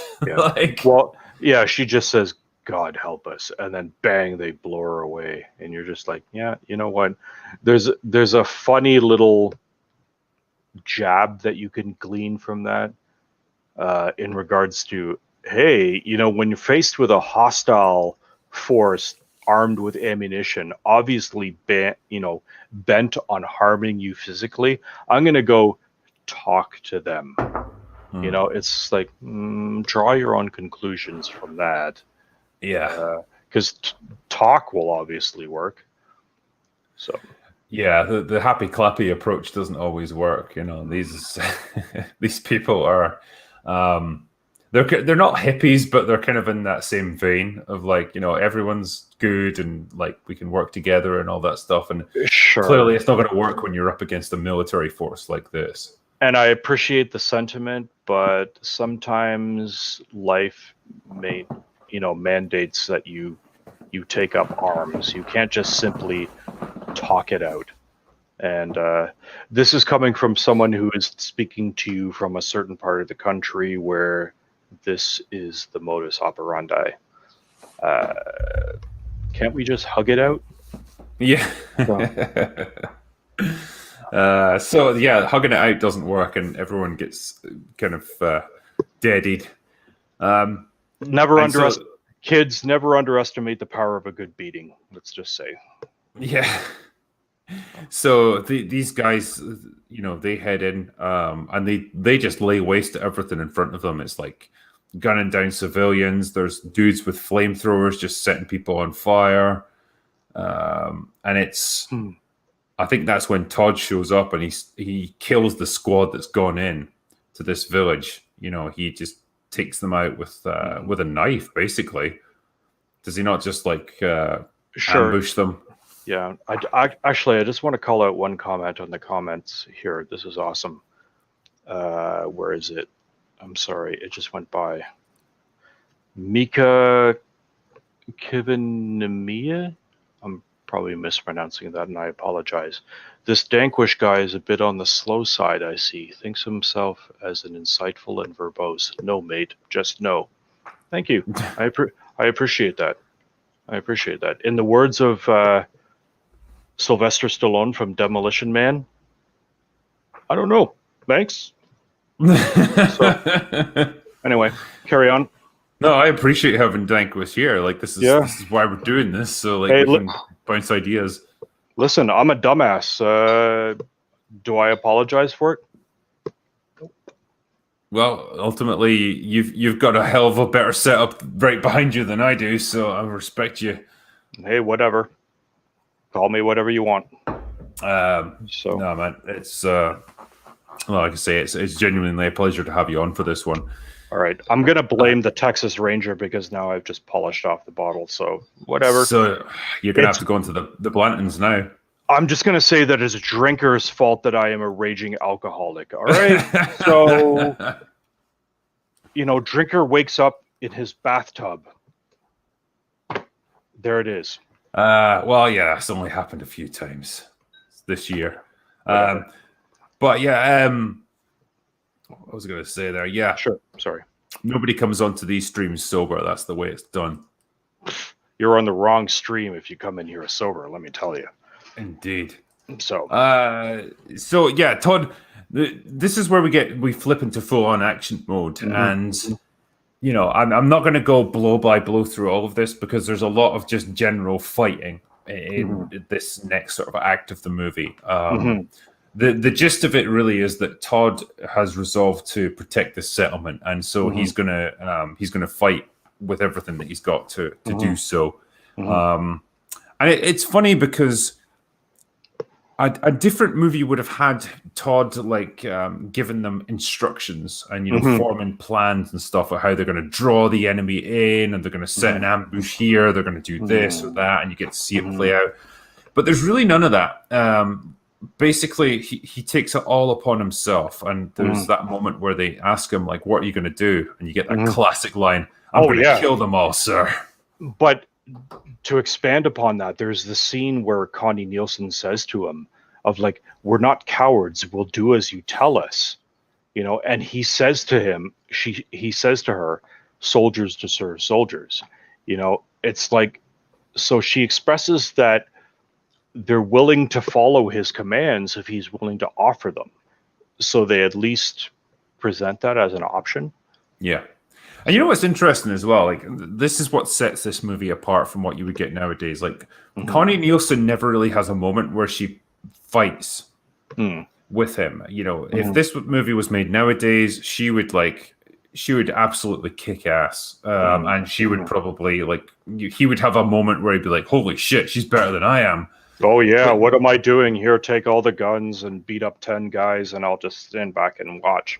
yeah, whereas in this, So, like, she never does any of that, and like mhm, she's not a coward. She's willing mhm, to lay down her life to protect the other people in the settlement, especially the mhm, children. mhm, But she never really picks up a gun and fights alongside him because she mhm, knows, like, look, I am no match for these people that I'm mhm, up against. mhm. You know, these are trained military professionals, and I would Right, just get myself killed within seconds if I tried to right. take them on. But she doesn't have a chip on her shoulder as a result of it. It's like she Yeah, doesn't take it as a slight where he's like, no, I'll take care of this. Just, get the people to safety, which she does. And she doesn't like stand there and go into a 20-minute diatribe of like, what is this, some kind of patriarchy thing, or, whatever. yeah. Um, sorry, just give me a second here.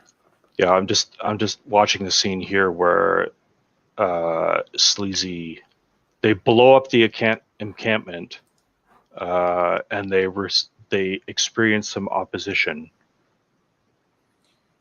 Yeah, so what you Okay. then get is damn. Yeah, so you kind of cut between this and like Hmm. scenes aboard the spaceship where Hmm. like Busey and Jason Isaacs are arguing over what to do next. Hmm. And it's very much like, you know, Busey is trying to say like we just pull back, like we're obviously encountering resistance Hmm. here, Hmm. and we're just going to hit them with artillery and blow the shit out Hmm. of this place. And that's where you get that great line about like Exactly. when you want to insert a nail into a piece of wood, you don't need to do anything fancy. Just Yep. take the goddamn hammer and hit the son of a bitch until it's in. Exactly. It's What does just that shit mean in English? Yeah. yeah. Yeah. What the bit that always bothers me about this movie, Hmm. and it's a strange one, is like the two subordinates that are there with them, like Hmm. one's a woman, one's a man. They're just there to like deliver a bit of extra dialogue, but they Yeah. all talk like they're just people hanging out together. Like there's Mm. no chain of command there. Right. There's no Right. discipline. Like they don't Right. show respect to these superior officers. They just kind Sure. of blurt out whatever's in their minds, and Yeah. it's a really strange way for military officers to act. That's true. That's a good. Yeah. That's a good observation. That it's just a strange thing that this movie does, where it Hmm. kind of feels like some aspects of it are a bit superfluous because Hmm. you've also got the whole thing with like Todd's former unit, which are there just as a support role, Hmm. but they never really do anything, and it kind of felt like they didn't really need to be in the movie. Like it Hmm. maybe would have made more sense if they'd either all been killed or dumped on the planet with him or Hmm. something, you know, because as Hmm. it stands, they're just kind of there. Hmm. Yeah, I feel like it was a missed opportunity there. They could have done something more with that. Okay. Yeah. It's not to say it's bad or anything. It's just like I would have done something a bit different if I'd been writing Mm. it. Okay. That's fair.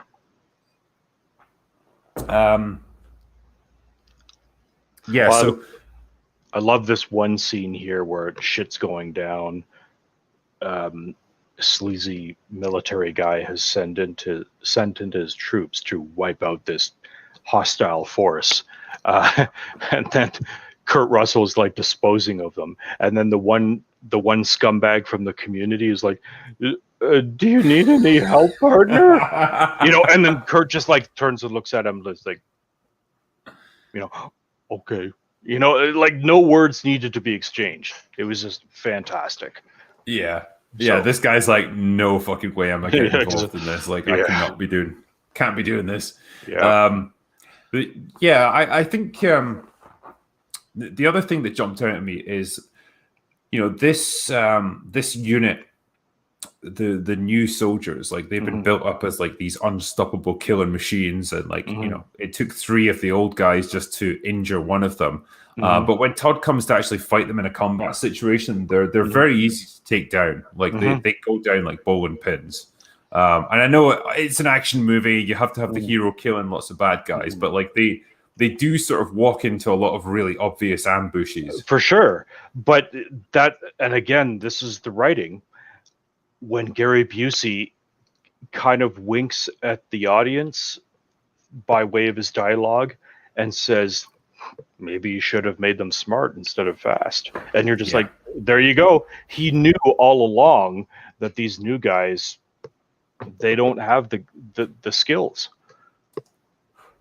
They don't have the skills and they don't have the combat experience. So they are very much green in terms of their experience here. So I guess it kind of makes sense that they might fall for more obvious ambushes and tricks and stuff like that, and that's what Todd's able to exploit, despite the fact that they're bigger and stronger and stuff.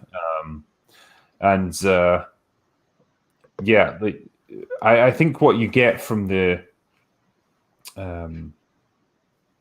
scenes aboard the spaceship, especially, is they realize that their frontal attacks are not working. They, I think, they send in like the crawlers to bombard the place. Kurt Russell is able to take over one of them. Like he kills the guys inside and he takes over it, and he just drives it straight into Kane's crawler and disables it. And it's cool because, you know, Kane doesn't realize it's been captured, and so he sees this thing getting closer and closer to him, and he's like, look, you need to turn on heading whatever to avoid me. And Kurt Russell just keeps going, yeah, affirmative. He just gets closer. Like, you're on a collision course with me. And Kurt Russell just goes, that's affirmative. Plows right into him.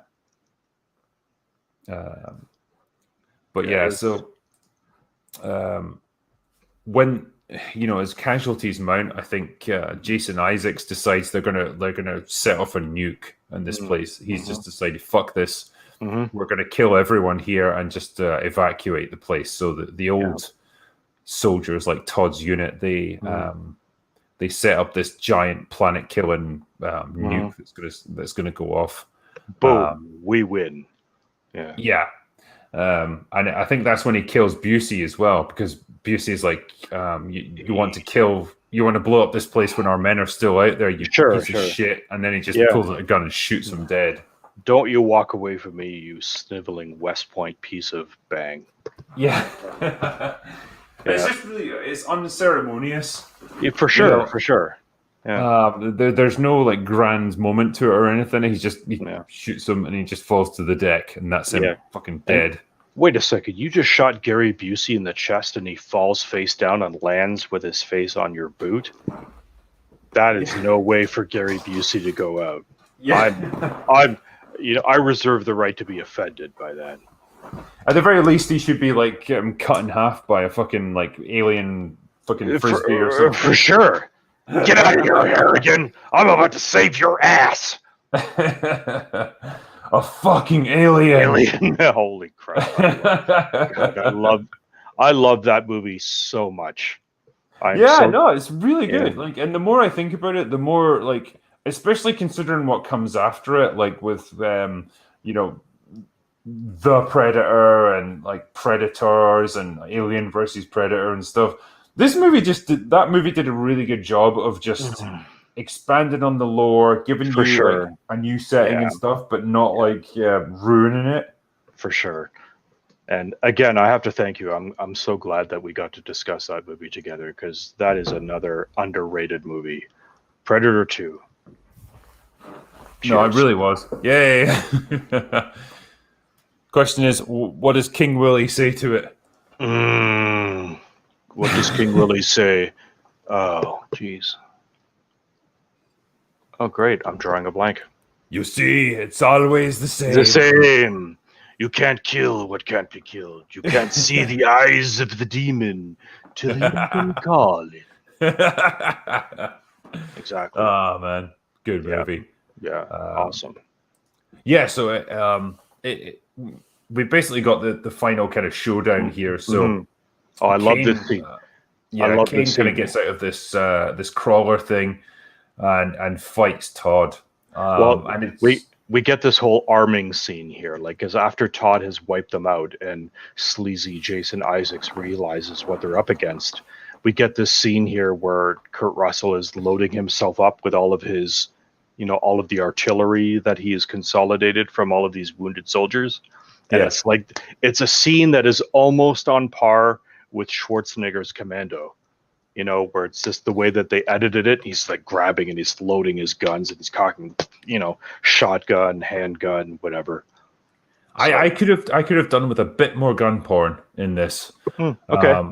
Those arming up scenes, like you say, like in Commando, it's just pure like all you're seeing is gunmetal and muscle, and it's just fucking beautiful. I could have done with a little bit more of that here. Just like, you know, the guns in this are quite cool, and they actually look fairly practical for the most part. So I'd like to have seen a little bit more of them. But yeah, like there's definitely that scene where he's just grabbing like all these cool fucking weapons. All right. Well, do we have a moment to do some gratuitous gun porn? Because I'll do it. We always have time for gun porn. Wait for it. There we go. I don't know if you can see it. Okay, we got... The light's blocking it out a little bit, mate. Okay, I'm sorry.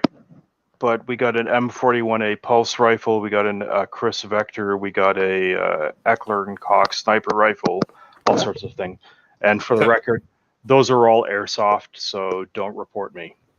Can you possibly bring the pulse rifle into shot? Oh, the pulse rifle? Oh, yeah. Yeah. I think everyone wants to see the pulse rifle from Aliens.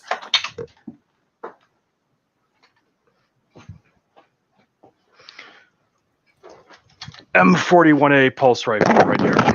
So yes, that's more like it. Here we go. We got a power switch right here. So there we go. So this is a beautiful piece of military artillery right there. The bottom end just fell out as I was taking it off the shelf. I blame the Texas Ranger. But anyway, this is a fully functional airsoft, and it has got a fully functional airsoft shotgun built into it. So, just saying. Man. It actually looks cool as well. Like it like obviously it's probably made of plastic, but it's actually made out of metal. Oh, really? Yeah, so it's heavy as hell. Oh, cool. So, but anyway, I'll just take that out of there. It makes me extremely happy to see that thing.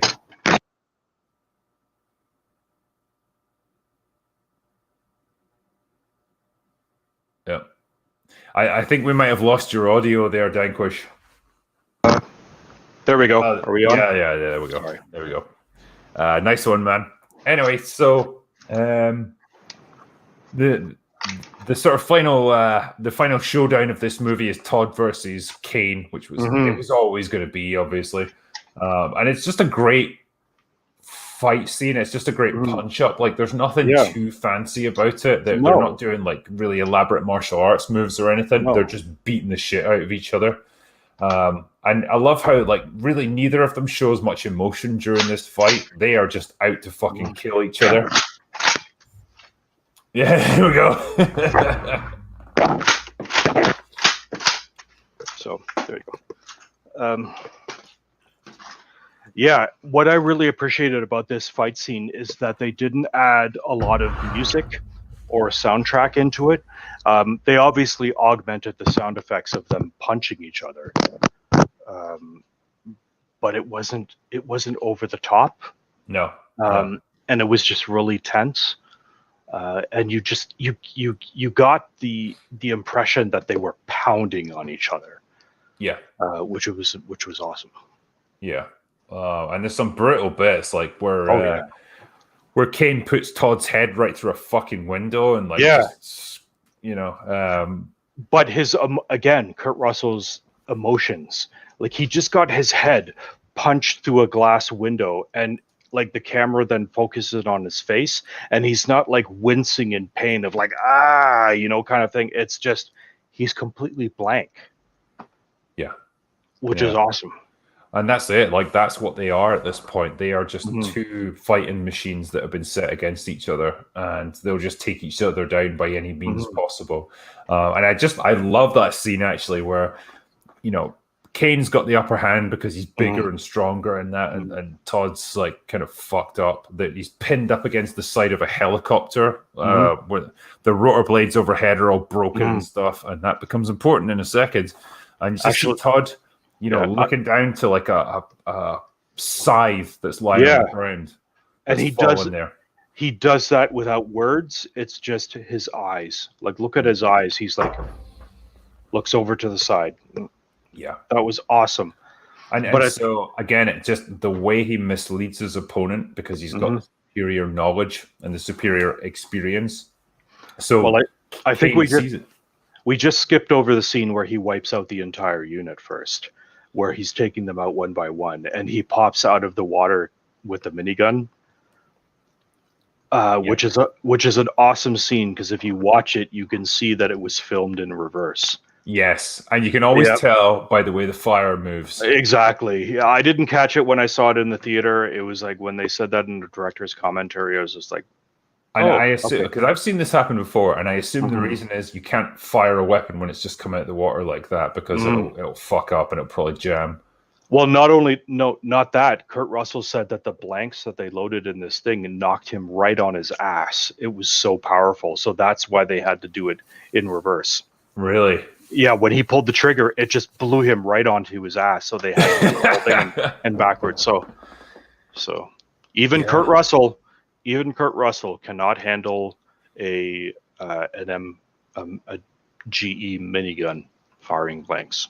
I mean, I remember when they were talking about Terminator 2 with the minigun Hmm. scene. Hmm. Arnold was the only guy on set who could even lift it properly. Hmm. Never Hmm. mind fire it. Just because he Yeah. was, as big as he was, like they Hmm. needed a guy like that who could handle Yeah. the recoil. For I don't sure. For know. sure. Yeah, it kind of makes sense in this case. But yeah, like I say, it's something I kind of glossed over in my description because there's just a lot of general fighting in the sort of 20 minutes leading up to this. And it's just him killing people in various ways. You know, he shoots them with rocket launchers. Especially the flamethrower guy who he just blows up. Hmm. Uh, Hmm. and yeah, like he does that cool thing where he strings up a couple of machine guns to a dead body, and he's just got Hmm. strings that cause the triggers to go. And so they Hmm. think they're being fired upon. They Hmm. close in on it, and they find out that it's just a dead body that he's set there, and then he's got like a booby trap on it that blows up, kills a Hmm. few of them. Hmm. So again, just a guy who's way more experienced than these guys, Hmm. using that to his advantage, and they kind of walk into his ambushes. So Hmm. it's just a good kind of like well-paced fight sequence. Hmm. Oh, I just thought it was really well done. Yeah. And again, very different from most movies because Hmm. there's not a preparation scene. There's not like Hmm. a montage of him setting up traps and Yeah. Yeah. tripwires and all that stuff. He's just very much fighting hit and run. Yeah. It's in all accounts is a very short movie. They just kind of get right to it. Yeah. Um, but actually, you know what? I'm just going to pour a drink here, and I just want to give a toast to Bruce Vile, sir. Poor drink Dan being a dick without being funny. You know what, sir? I'm going to drink to that. Thank you very much. Here's to you, sir. Bruce. Cheers.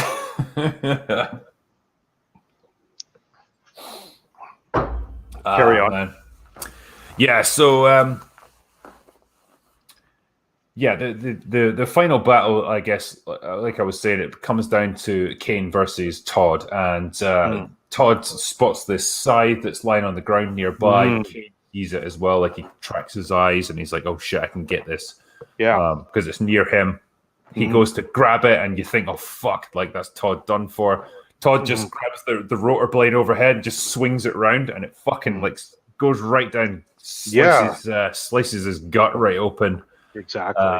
And it's a pretty fucking cool scene. Again, like he doesn't cry out in pain or anything like No. that. He No. just like looks surprised. I think, you know what, correct me if I'm wrong, but I think we've missed the entire scene where they're celebrating Christmas.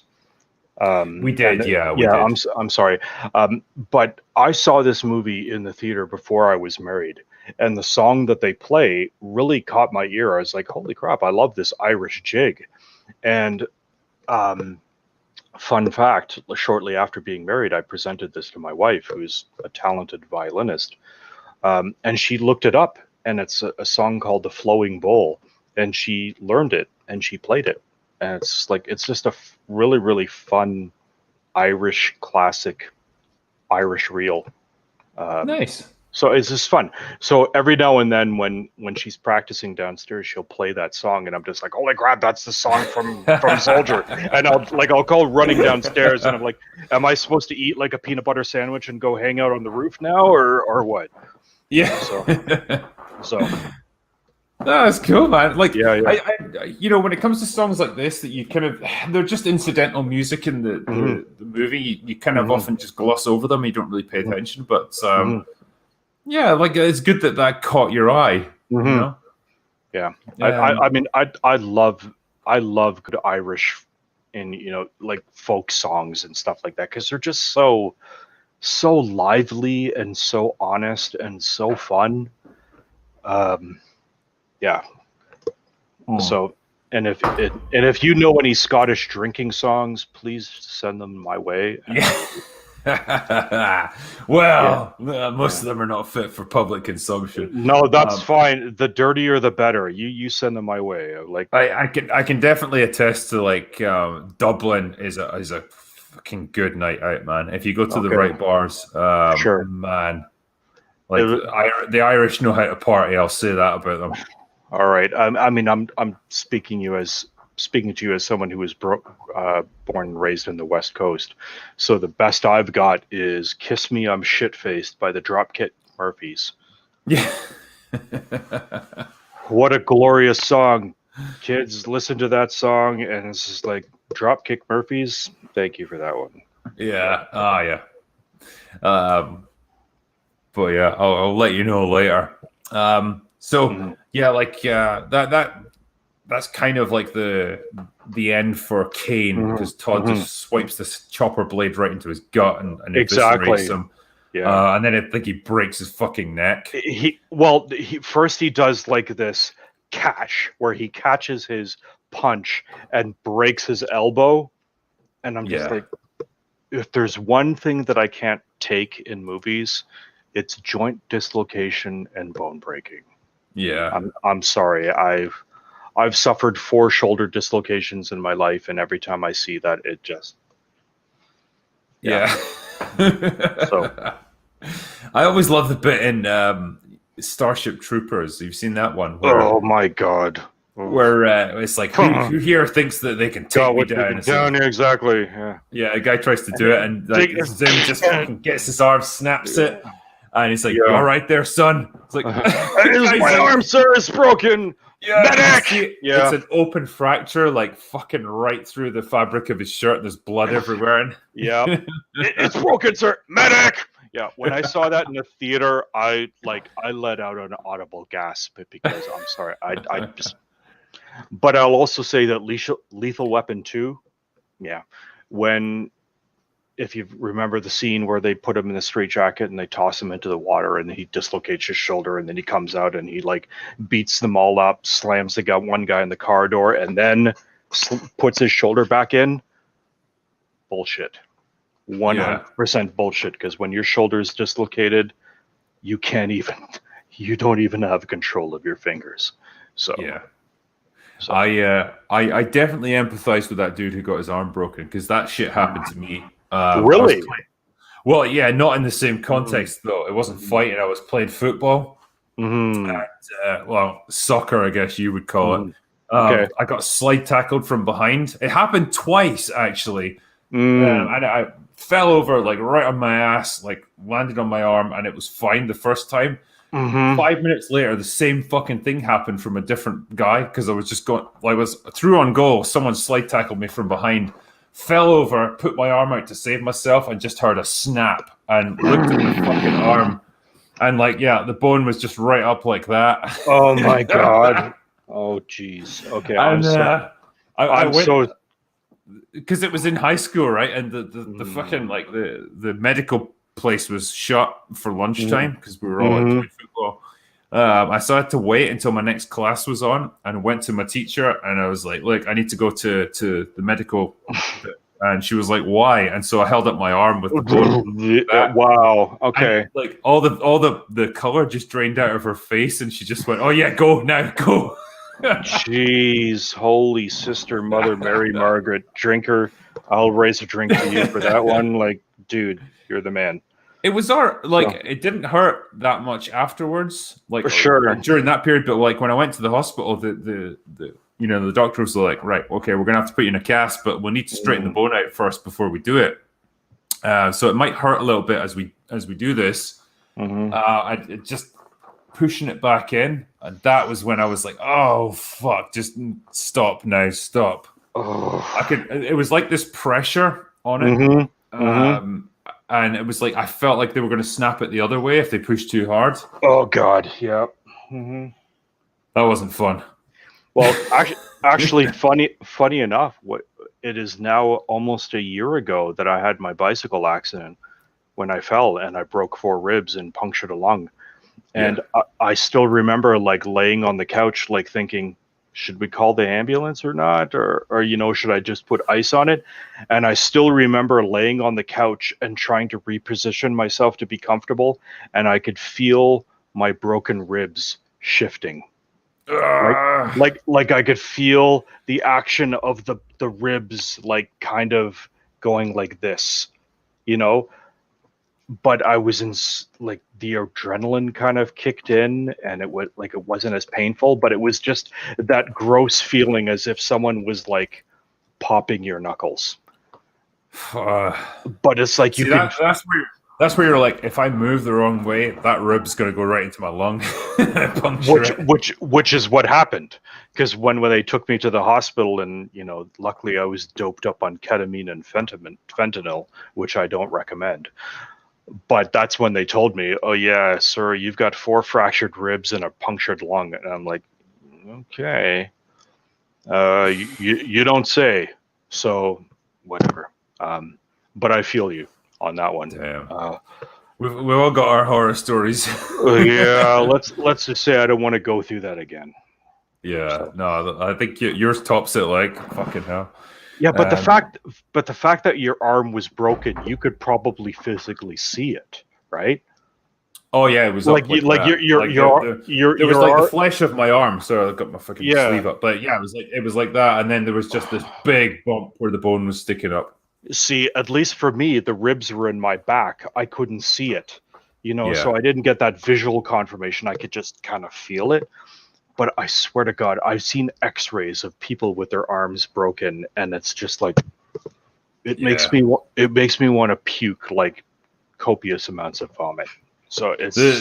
I mean, I've got to be honest, man. The worst aspect of it, that was my jerking off arm, so I had to become ambidextrous. Shit. Well, how did you develop that? God, son, it took a lot longer. I'm sorry. Wow. Okay. Anyway, moving on. Too much information. No, that never happened. Chat, you never heard a thing. I'm right-handed, put it that way. Okay. Anyway, it'll be fine. So that's Kane taken care of, and I think then that's when Todd makes his way on board the spaceship, because they're getting ready to lift off and get the hell out of there. Yeah. He comes on, takes Isaacs and the other 2 outside, and basically throws them out there onto the ground while the rest of them take off. Well, I love that whole scene where he emerges out of the elevator, and that's when Jason Isaacs looks at him like, you, and then he pisses himself, and they show that little puddle of urine showing up at his heels, and you're just like, yeah. It just kind of conveys the fact that this guy was just a coward right from the get-go. Yeah, just an absolute pussy. And so, instead of killing him, because he's begging for his life, Todd just throws him out onto the surface of the planet, where this planet-killing nuke is about to go off. And not just him, but everyone.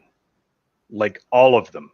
Like, the other soldiers, like the female and the bald-headed guy. Yeah.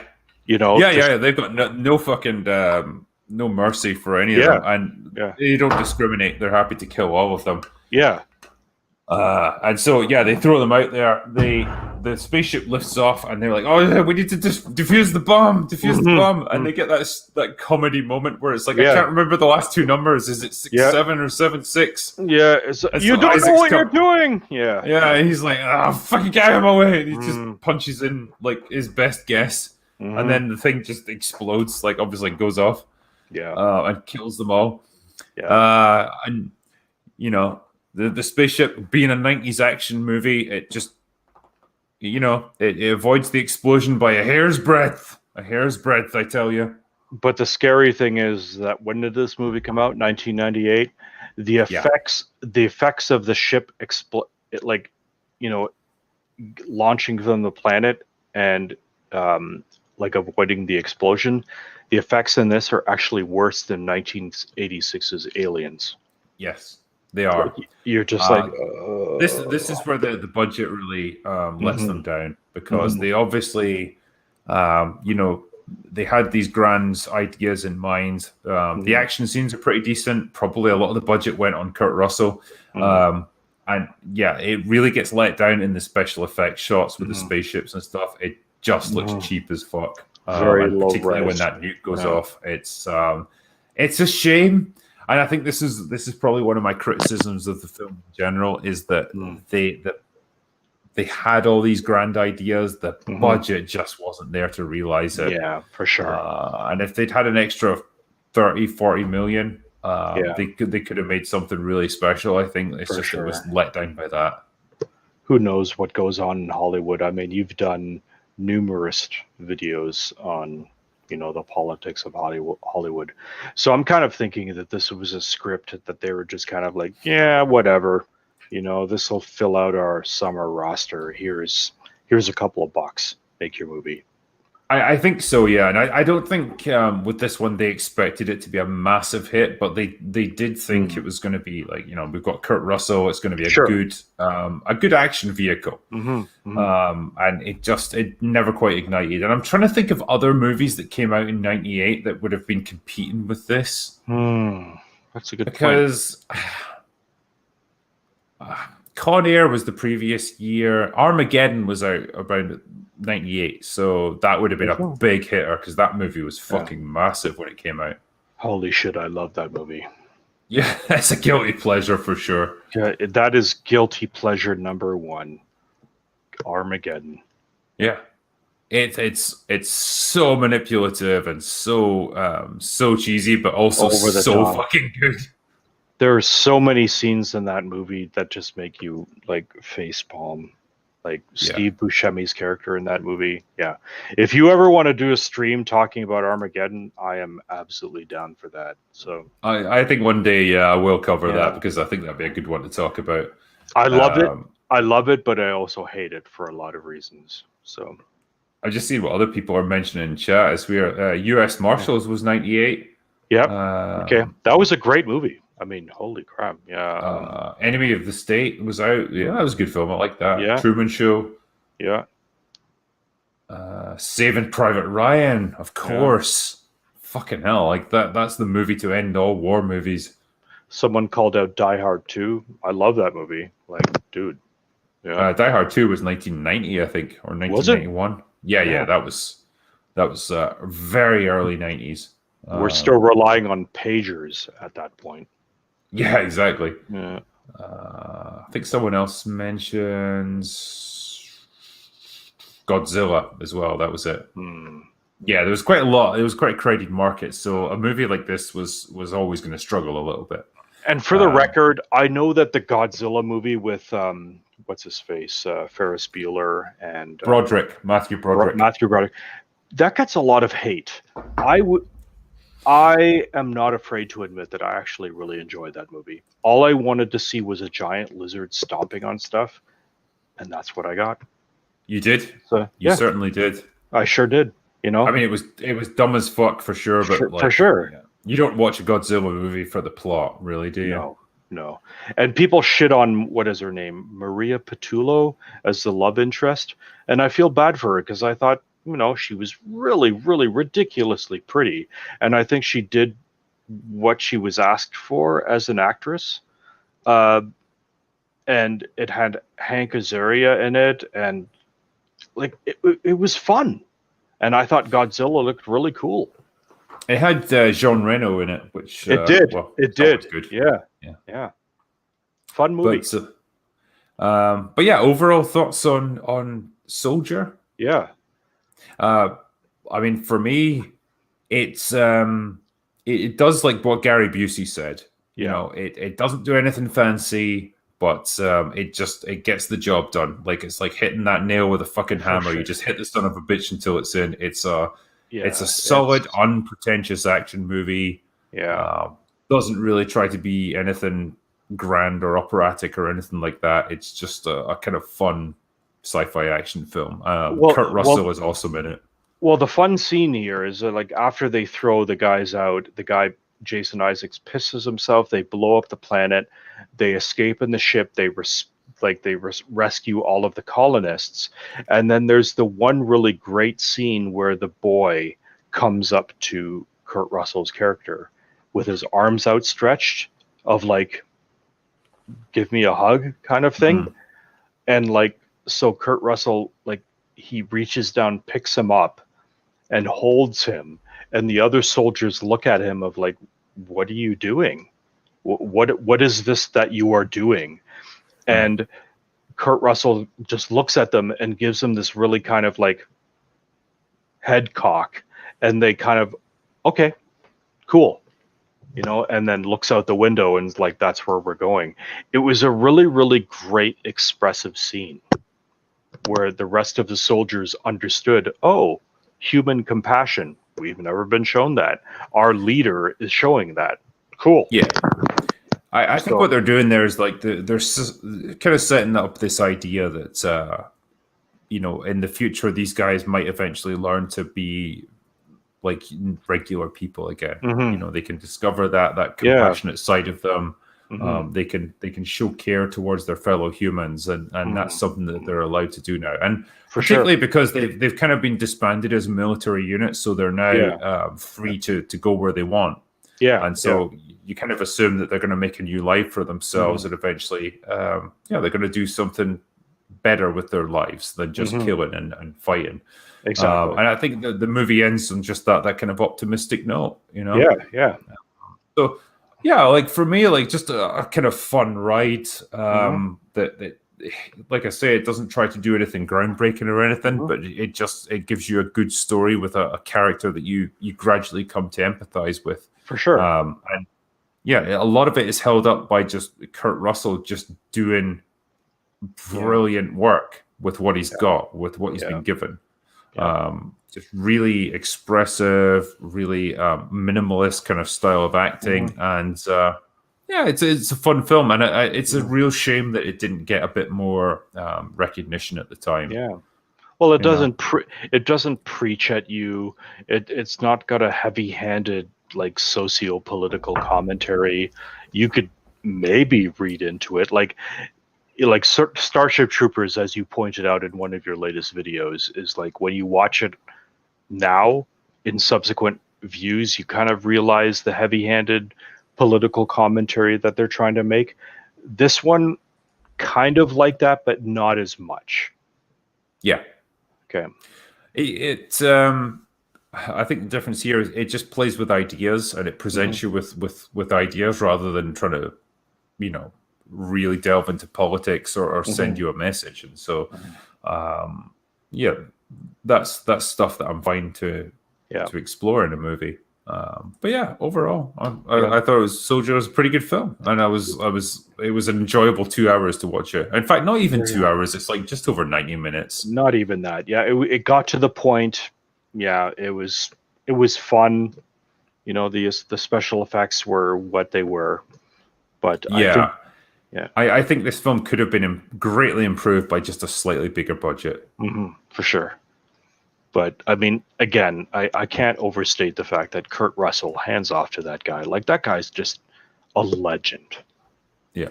You know, he's earned a lot more respect as well from me just recently, because he came out and when he was doing an interview, he said like actors should concern themselves with acting rather than getting into politics, because that's not what we're here for. Dude, amen to you, sir. Yeah, and so like, damn, like that's just the kind of attitude we need more of in Hollywood. It's like just know why you're there and what you do. I think he's an awesome dude. But yeah, so like we do have some super chats here. I don't know if do you have time to go through some of them? Yeah, please do. Right. I'm always entertained to hear what people have to say. All right, cool. And yeah, like as people were asking me about, this is the point in the stream where we get into the super chats. So let's have it. All right. First one from Star Fury here says, this awesome movie was and still is a training manual for soldiers and veterans like myself. Paid close attention to the opening, especially in Moscow. Yeah. Okay. You do not let civilians get in your way. Yeah. Also from Star Fury says, this movie is also a precursor to the Star Wars, the Clone Wars, Star Trek Eugenics Wars, and Halo. You could apply all of these these franchises to that kind of archetype of the super soldier who's just trained from birth to fight. For sure. That's very much what you got here. Yeah, and I thought about that as well. Like, you can see the thing, like, again, Halo. Like, if you look at that, like, according to the lore, John 117 was selected from birth, and he was replaced by a clone, to fool his family while he was raised by the UNSC. So it's like, okay, cool. It's nefarious, but still a cool story element. Yep. One from Unhinged Entertainment here says, Drinker and Danquish are the soldiers of our hearts.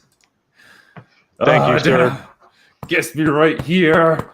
I appreciate that. And you know what? I will drink to that right now. Thank you. Thank you for that. Why not? Nettle Nerds says, I just finished your last book. It was amazing, but I'm still upset about John Keegan, by the way. Lol. I killed him off in book 2. I'm sorry. No spoilers. Yeah, sorry. He was a fun character to write about, but there's always casualties in war, sadly. Okay, I'm halfway through Somewhere to Something to Die For, and I'm loving it so far. It's a fantastic book, but don't give me any spoilers because I don't want to know what happens. That's cool. That was a spoiler about one of the earlier books, so you're all right. Yeah. Okay. For the record, as far as fictional characters go, I may or may not be personally in love with Anya. Just saying. Anya. Yeah, she's one of my favorite characters. I think her and Kira are the two ones that I enjoy writing the most. Let me tell you, because I think she's particularly with Anya, like she, you can take this idea of like the veteran soldier who's traumatized by past experiences, for sure, and making it a woman. It brings a different dimension to it, and I think that I quite enjoy doing that as a writer. So all I'm saying is, chat, if you haven't read any of Drinker's books, do it now. Do it now. Do it. Come on, do it Come now. On. Do it now. I'm here. Kill me. Chucksenhausen says, part 2 of the chat. I understand this can never happen in woke Hollywood, but how hash brown legendary would it be if the Mortal Kombat sequel they cast Hawk from Cobra Kai as Johnny Cage? I say this because, like you said with Az on Monday, it will most likely be a race, gender, alphabet swapped. God help us if that role was played by Kumail Nanjiani, Discount Creed, or worse, Ruby Rose. Christ. God, don't do it. Damn it. Don't do it. Listen. As someone who has cosplayed characters from Mortal Kombat since 2011, I have a personal, emotional attachment to Mortal Kombat. So I am very, very, attuned with that. If you cast Ruby Rose or what's the other one, Tessa Thompson, we're going to have words. Let's just say. All right. I can't, based on the first movie, I really can't see them doing anything like that.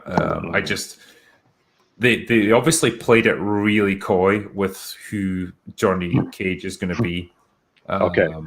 David Kramer says Brie Larson as Johnny Cage. Listen, son, I don't know whether you're trolling me. I say do it.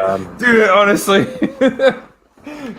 Fucking cast Brie Larson. Dude, I'm talking right to you. Like, I don't know if you're trolling me, but no. All right? No! No, it'll be a dude, but it could be any person, any ethnicity. We just don't know at this point. According to what I've said, or what I've read, the internet is calling for what's his face, Ryan Reynolds to be Johnny Cage. Yeah, I can see that. I can see it. I'll allow it because Deadpool was fun, but I don't know. Mortal Kombat is something that is very, very personal to me. So, yeah, I think Reynolds would give that kind of levity and that lightheartedness to Johnny Cage, because that's kind of what his character is, isn't it? He's the kind of guy who doesn't take it too seriously. Yeah. I just hope they get rid of Cole Young as the protagonist, because man, that guy was fucking death. He was okay. I'll let it go because I just wanted the story to progress. But I have to say that watching it, like we've watched it 8 times now, I've never heard of this guy, the guy that played Kano. And Josh, I'm sorry, I blame again the Texas Ranger. I can't remember his last name. But the actor that played Kano was an absolute comic gem, and we've watched the movie 8 times now, and my wife and I still crack up. That guy had us in stitches. He was hilarious. I think everyone's like that, you know. Yeah, basically Kano carried the movie. It's such a shame, because you could almost have made him the main character, for sure. You know, obviously not having turn antagonist, but just like have him be this wisecracking asshole who just like doesn't take it seriously. But that would have been great fun. The fun fact is that a lot of his lines were improvised, which makes it just so much more funnier. Yeah, that is cool. Laser beam, so much better than fireballs, you pussy. Yeah. Yeah. Okay. Someone's pointing out as well in chat here, Liam Wright says only 19 minutes till Resi 8. Oh yeah, I've got that coming tomorrow. It's a steel box edition I've got getting delivered as well. So really? I am hoping that I'm going to be streaming it tomorrow night. I'm just going to play the first few hours of it and let people know my thoughts as I play it, because looks good. Resident Evil 8, is that the same as The Village, or is that something different? No, that is The Village. Yeah, that is The Village. Okay, cool. So more super chats here. Doug Keller says, "Hey Danquish, good to hear from you, sir. How is your body healing up?" In all honesty, it's been a year now. The last X-ray that I had, my doctor was not happy with the way my right lung is, so I think that's something that I'll just have to live with. But thank you for asking. My breathing is on par where I can actually live and exist, but walking uphill makes me extremely upwinded, like gets me winded. I can't walk and talk at the same time when I exert myself. So let that be a lesson, kids. Don't puncture your lung. It's bad news. So, but thank you. I appreciate you asking. Sorry, man. Yeah, it is what it is. But also I'm old. So patch it up with alcohol. Nigel Millikan says here, Drinker, have you ever seen the Swedish film Let the Right One In? And if so, what are your thoughts? How is Tatiana doing? First of all, Tatiana is happy to be working again. So, I can vouch for that. And I make sure that she does just fine. Okay. Anyway, Let the Right One In. I've not seen it, but I've heard good things about that. It's a vampire thing, as I recall. So I really want to see it. And hopefully if I see it and like it, I'll review it. So but haven't watched it yet. That reminds me, I mean, like I had some coworkers of mine that had seen that, and they claimed that it was a really great movie, and when they told me about it, I was like, I don't know, that I think that creeps me out. There's that, and there's a movie called Mama that was directed by Guillermo del Toro. Oh yeah, Mama, yeah. I can't do that because I've seen clips of that, and it's just like that shit gives me nightmares. So that's where I draw my line. I'm sorry, call me a pussy, but I can't take it. So it's got some good good tension building moments in it, and there's a few good jump scares as well. Mama was quite a fun movie, actually. Oh Quite God. like that. I can't do that. That movie creeps me out. There's an animated GIF out there of like the daughter who sees Mama down a hallway Oh and yeah. and like turns and looks and smiles, and then Mama like does that kind of like weird kind of contorted skitter down the hallway, and that stuff will make me fall out of my chair. I'm just like, oh my God, don't do that. So that's where I think that's where I appreciate horror, because for me the thing that people find disturbing is the normal turned abnormal.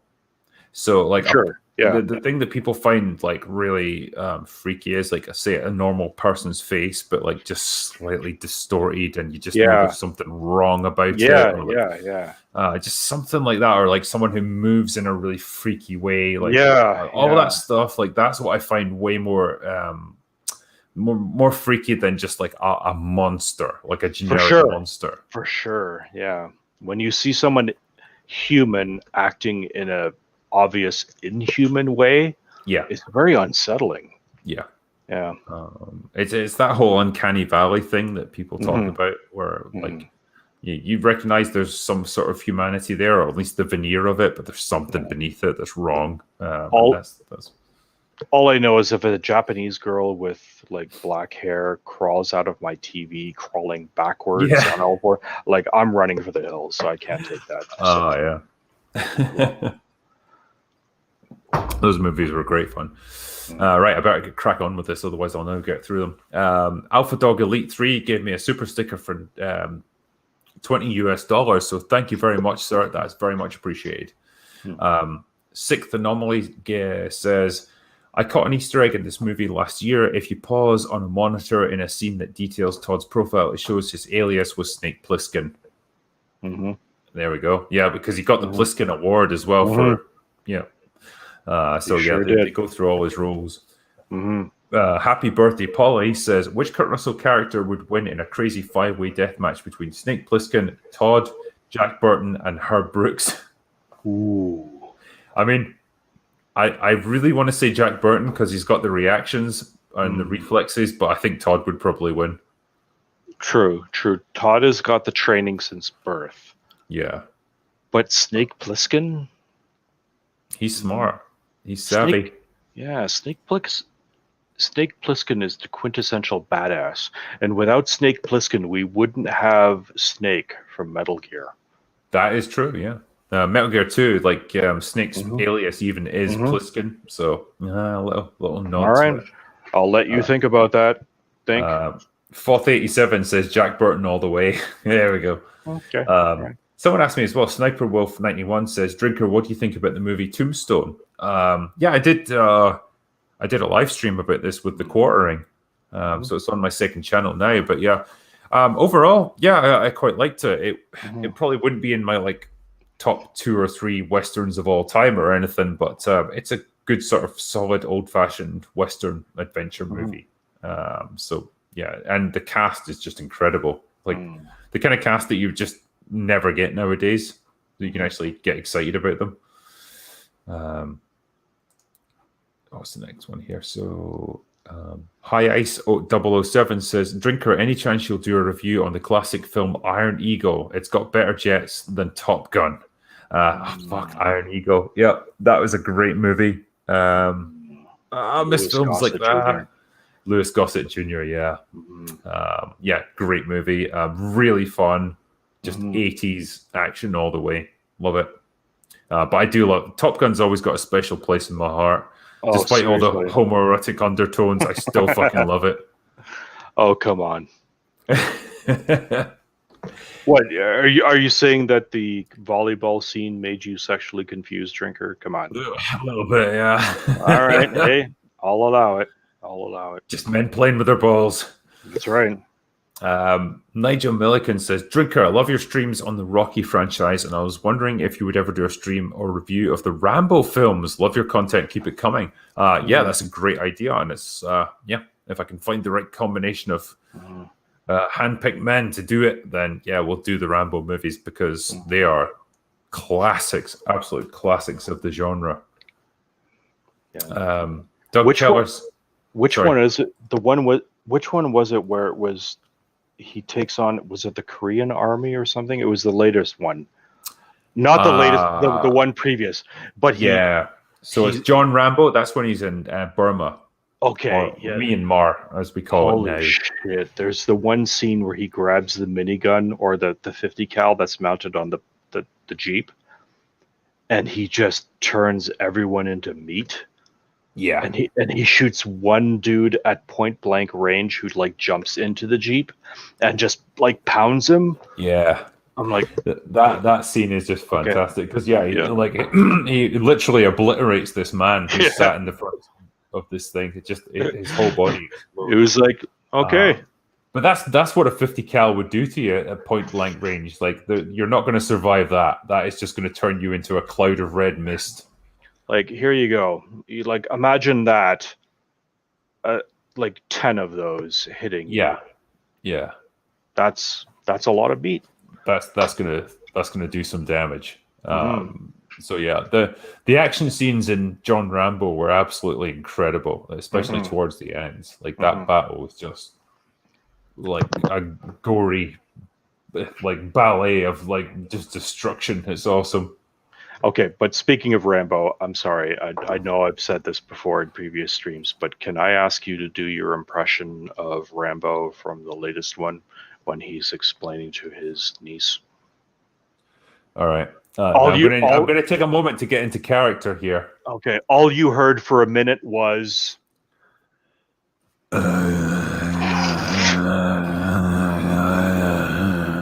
Yeah.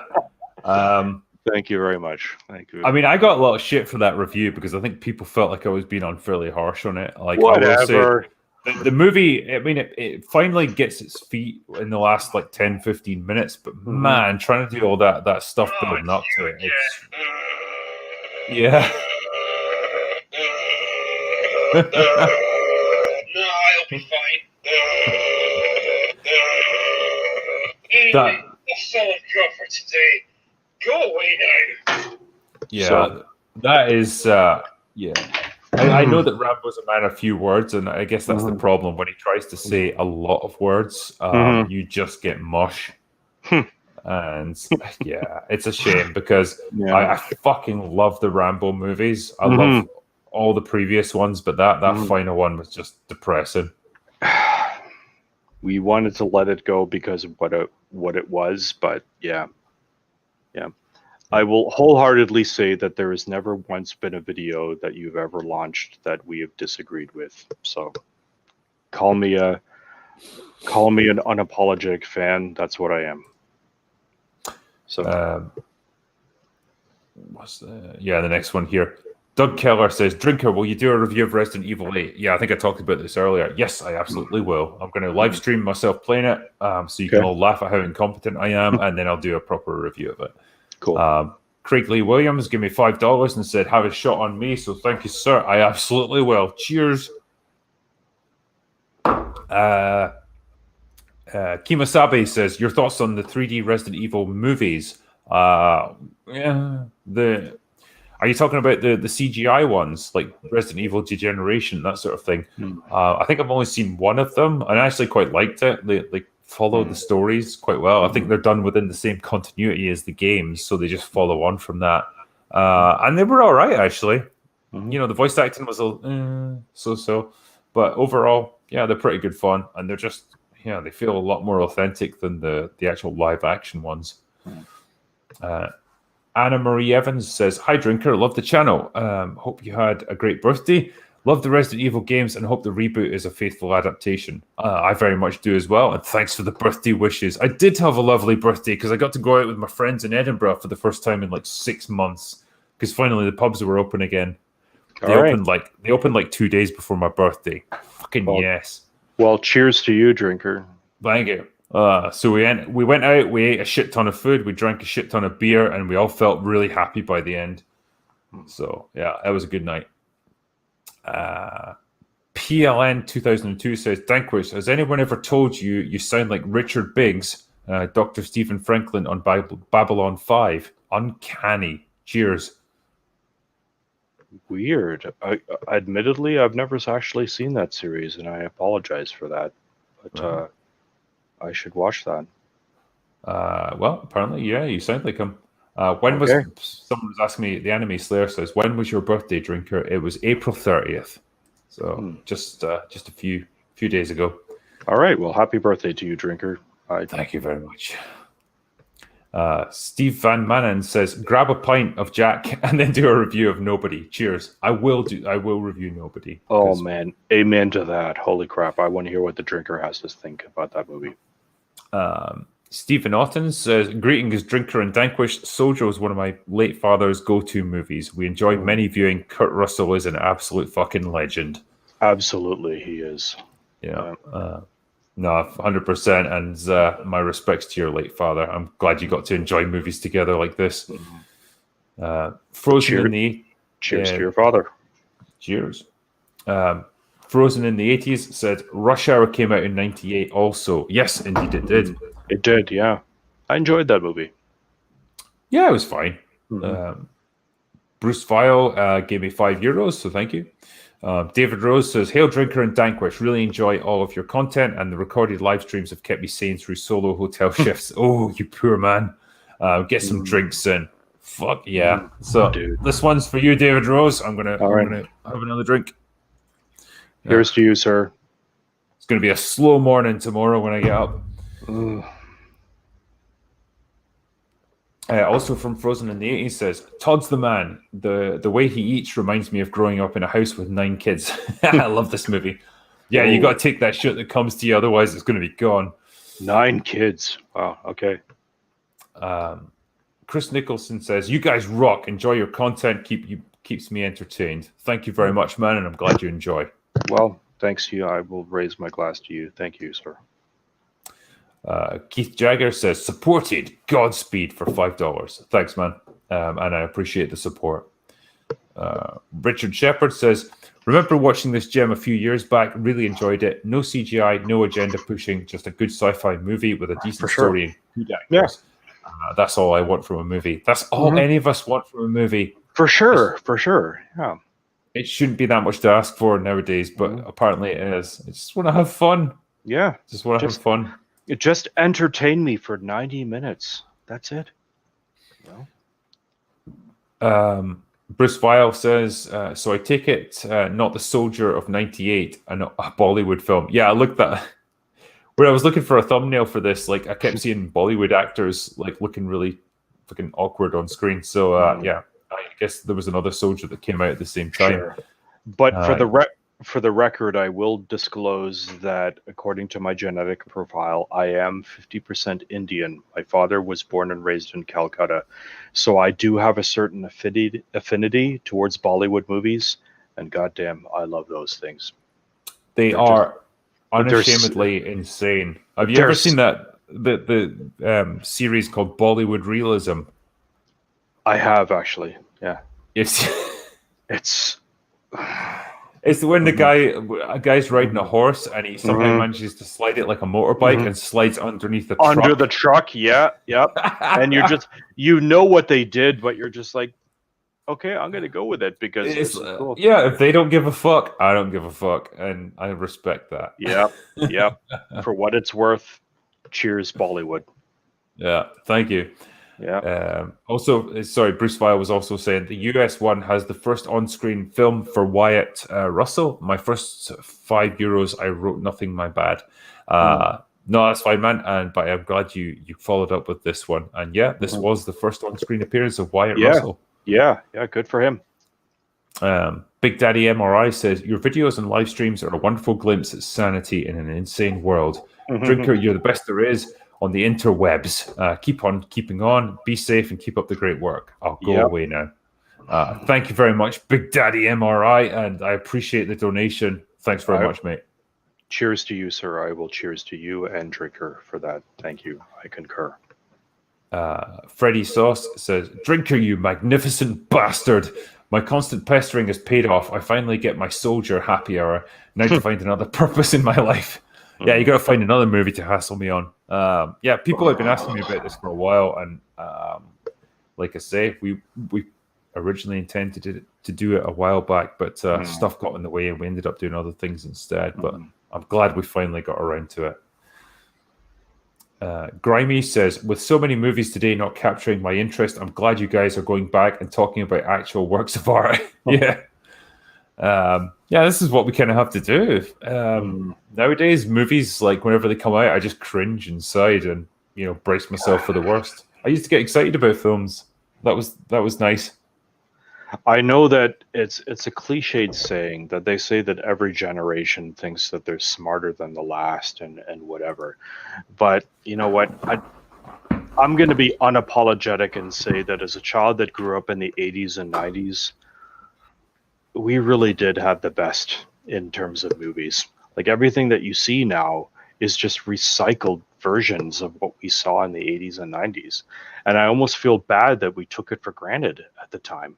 Like movies like Aliens and Commando and all that stuff. We're just like, yeah, okay, we just went to the movies and that's just what it was. But now in 2021 and we see what comes out, we're like, holy shit.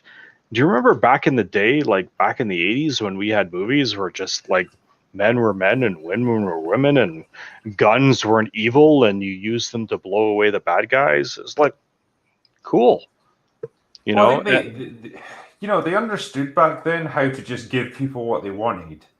Sure. Not what they thought people needed, but just what the audience actually wanted to see. And they just wanted fun. They wanted heroes that they could look up to. Sure, for sure. Villains, that they could hate. And there's obviously like room for complexity in movies. For sure. Ambiguity and stuff like that when the time is right. But also people just want to have fun. Yeah, for sure. Yeah, just they've absolutely lost it nowadays, and movies just aren't fun anymore. They're not allowed to be. Exactly. They have to be all about the message, and for most people, we're not interested in your messaging. I think I read a long time ago that someone colloquially referred to as breasts as the cheapest special effect known to man. I'm like, sure, it worked on me. Like preteen Danquish watching a movie and like all of a sudden gratuitous boobs on the screen. Who's going to complain about that? Okay. I was talking to Gary about this. It's like, even if you're gay, even if you're a woman or whatever, like seeing a pair of boobs on screen, nobody's going to get mad about that. It's just makes you happy. Like seriously, think about the first time you saw Terminator.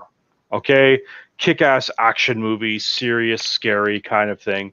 But then you cut to the scene in the hotel room where Linda Hamilton is like, kind of, getting it on, and you get a flash of boob, and you're like, I'm gonna wear out my VHS recorder here, like pausing that screen.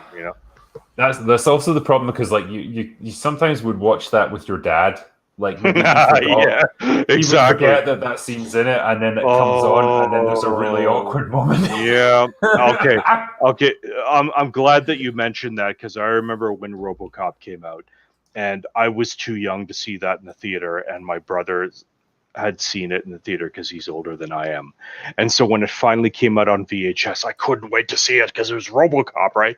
And I watched it, and my dad was sitting behind me, and there's the whole scene with the prostitutes, that come in, and he's getting it on with the prostitutes, and my dad, as mild mannered as he is, God bless him, said, son, I don't think you should be watching this.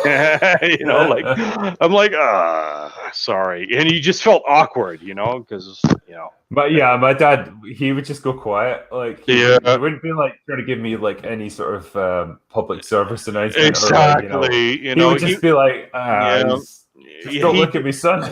He didn't get up and shut off the VHS at that point, but he was kind of like, son, I don't think you should be watching this, Yeah. So what was the other one that always jumped out at me? It was remember Under Siege, where the woman jumps out the cake. Erica Eleniak.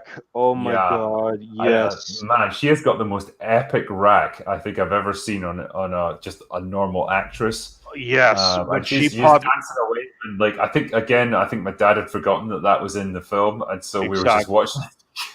And it was like, you know what? You can't even call that gratuitous. It was like gratuitous times 10, where it didn't add anything to the scene, but you're Yeah. just like, holy shit. And as like a preteen boy, you see that and you're just like, I feel funny. Like all of a sudden my trousers are getting really tight, and then there she is, and you're just like, okay. And if your parents in that room, that is awkward. Yeah. There's So- a great message from someone in chat here saying, my granddad just told my mom it ain't nothing he hasn't seen before. Yeah. Holy shit, yeah. Yeah. But yeah, Erica Eleniak, man, she was hot back in the day. Like, Yeah. that movie. And then she explains to him, and then Steven Seagal says to her, what kind of babbling bullshit is this? Like, it's so funny. Yeah. Anyway. Oh man. Right, where did I get to with this? Sorry to derail Super Chat. No, this is what Super Chat's all about. This is why we do it. Okay. Timothy Fitzgerald says, between this and Event Horizon, Paul W.S. Anderson can hold his head up high. Isn't it weird when a kind of hack has multiple great films? Kurt Russell power here. Yeah, I mean, I think he peaked early. Did Paul? Yeah. He obviously has an eye for doing like quite interesting things. It's just like I think he got suckered into the whole Resident Evil meat grinder, and just lost himself in that. And I think as a director, once you get like typecast as just doing those kind of films, it's really hard to find anything else. And it's a shame. Yeah. Contrast him with that other actor. What is it, Uwe Boll, who did Perfect Dark and stuff. Like that guy's a joke. Or like he even did that movie Postal. And it's like, yeah, well, he did House of the Dead as well. Yeah. It's just like, listen, was that guy just bankrolled just to like be a tax write-off? Like seriously, the movies were just terrible. Whereas Paul W.S. Anderson is like, yeah, okay, they're bad, but it's not unforgivable. Yeah, I think at least they're watchable. I think with Uwe Boll films, like that's just they're parodies. Yeah, essentially, like they're just there to troll you. Yeah, like who funded this shit? Yeah. So the weird thing is, like he doesn't like criticism at all. Like he set up like boxing tournaments where he would actually fight people who criticized his movies. For sure, the guy, which is fucking like he's an ex like amateur boxer, so he fucking knows how to fight, and he's going up against these journalists who never thrown a punch in their lives. Like the guy who runs Ain't It Cool News, Uwe Boll challenged him to a boxing match. And it's like that's not even fair, because I think the guy that runs Ain't It Cool News is like in a wheelchair, or he's somewhat disabled or something, which just seems sleazy to me. Like, dude, grow some thick skin. So, oh man, I mean, there is a few journalists I would love to see getting like put into a boxing match with Uwe Boll, but for sure, yeah, the fact that he did it like back then is just seems petty. Okay. But for the record, I would actually pay money to see Drinker against any critic. So, I mean, I'd fight most of them, to be fair. Like most of the time, they wouldn't show up anyway, so it'd be all right. True. Big Daddy MRI gave me a super sticker for $1, so thanks, man. Doug Keller says Soldier has a very 80s action movie feel to it. It kind of does. Like it's got quite an old-fashioned sort of feel, just a straight-up action movie, which you just don't get anymore. I think they were still doing them in the 90s. Like they hadn't gotten to that postmodernist, like, oh, isn't everything fucking ironic and pointless, like mindset anymore. So Charles Hurst gave me a $20 super sticker. So thank you very much for your generosity, man. I appreciate it. Charlie Vox says, here's the down payment for a bottle of Lagavulin. That's $50. Whoa. Thank you very much, my friend. I really appreciate that. And I'm very grateful for your generosity. Lagavulin. I actually will buy a bottle of Lagavulin with that, so thank you. Okay. Stephen Otten says, in one early opening scene of Blade Runner. Dead androids were being dumped on the planet. One of them digs his way out from under, and it's Batty. Yeah, I'd like to see that actually. Yeah. Tanas89 says, your older videos sound different. I thought you altered your voice, but I guess that is your real voice, huh? Best critic on YouTube. Thank you. Yeah, I was much more sober in my older videos because the stuff I was reviewing wasn't as terrible as it is now. And booze is what I have to turn to get through it. It was awesome because your earlier videos, you were following the usual mantra or the usual formula, and you were actually thanking people for watching your video. I was like, thank you. If you like what you saw, please click a like and hit that subscribe button. And then finally you find your stride, and you're just like, you know what? Fuck this. Go away now. And it was like, it was awesome.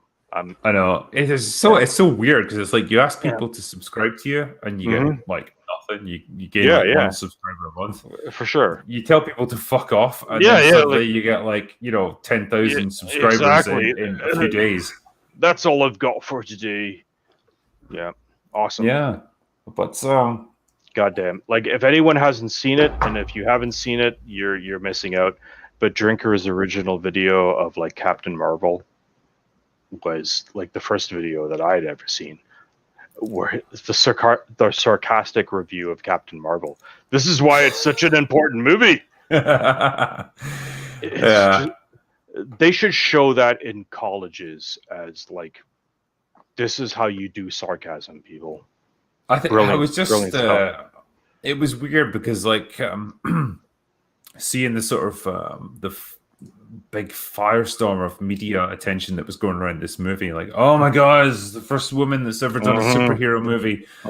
Isn't this so groundbreaking? And I just thought, god damn, how disrespectful is that to all the incredible female action heroes that we've had, that have done amazing characters that were so much better written than this.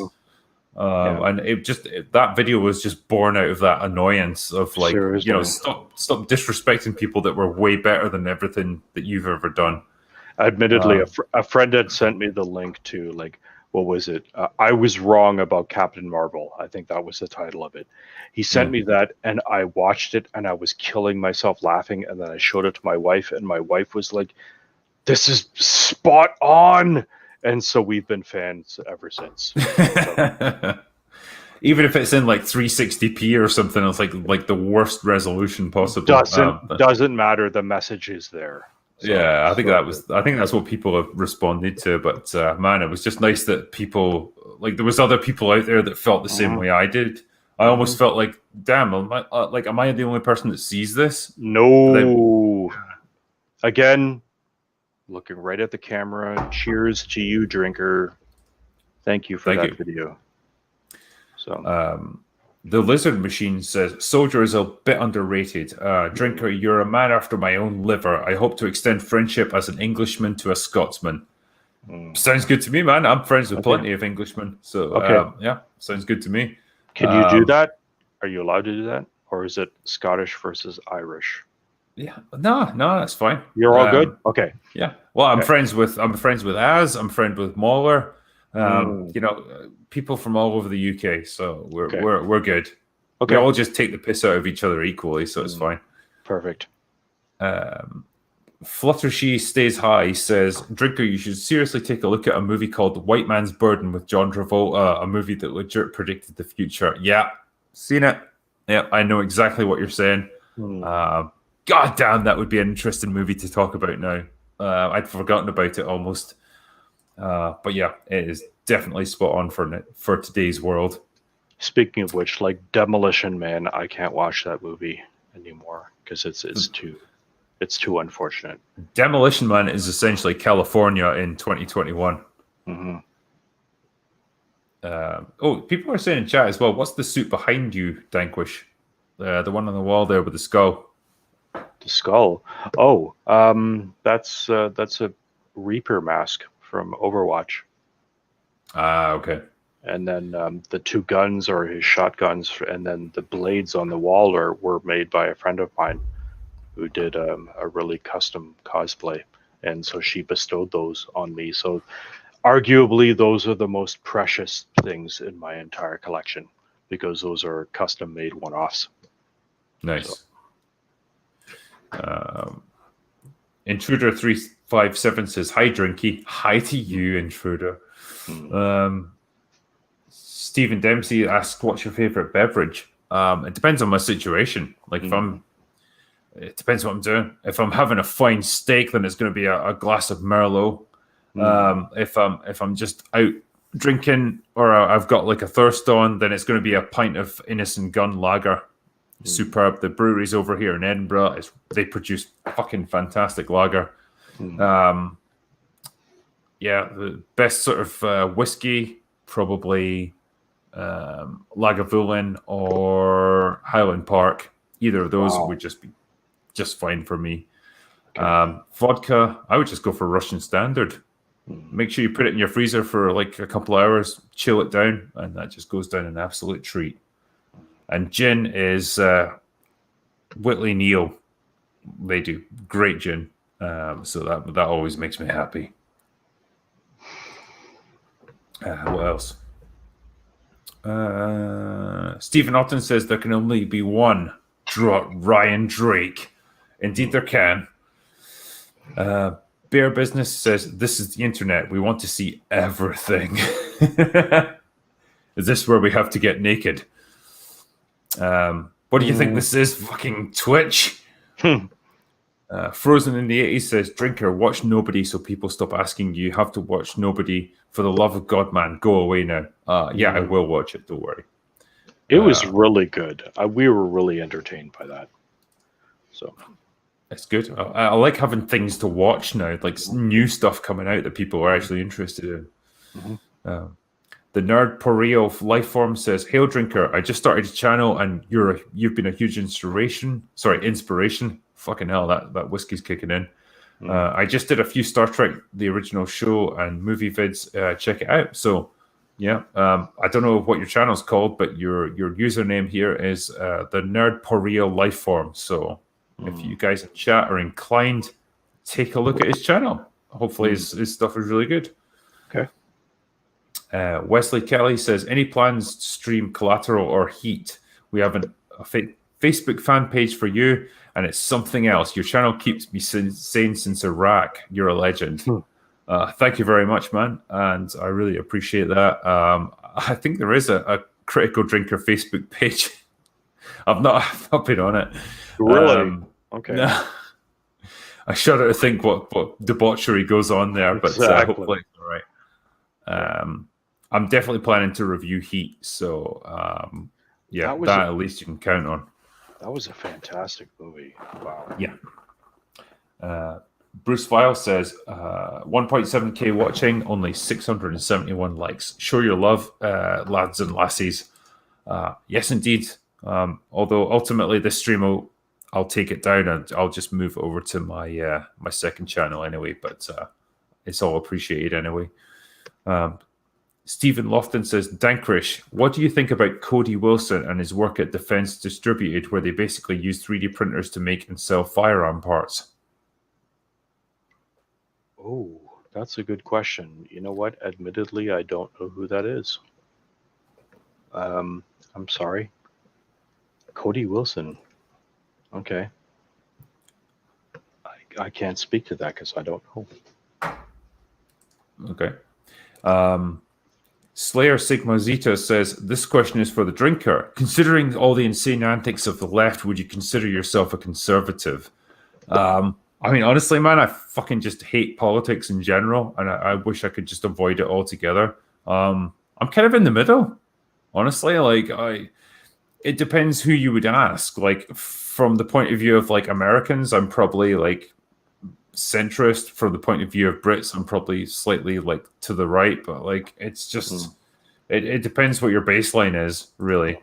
But yeah, like I just try not to bring politics into what I do as much as I can. Like that's my issue, is like trying to bring politics into art, and it's the detriment of both, really. SNES Wars says, "Hi Drinker, loving the content, pal. Total Recall next." Yeah, absolutely.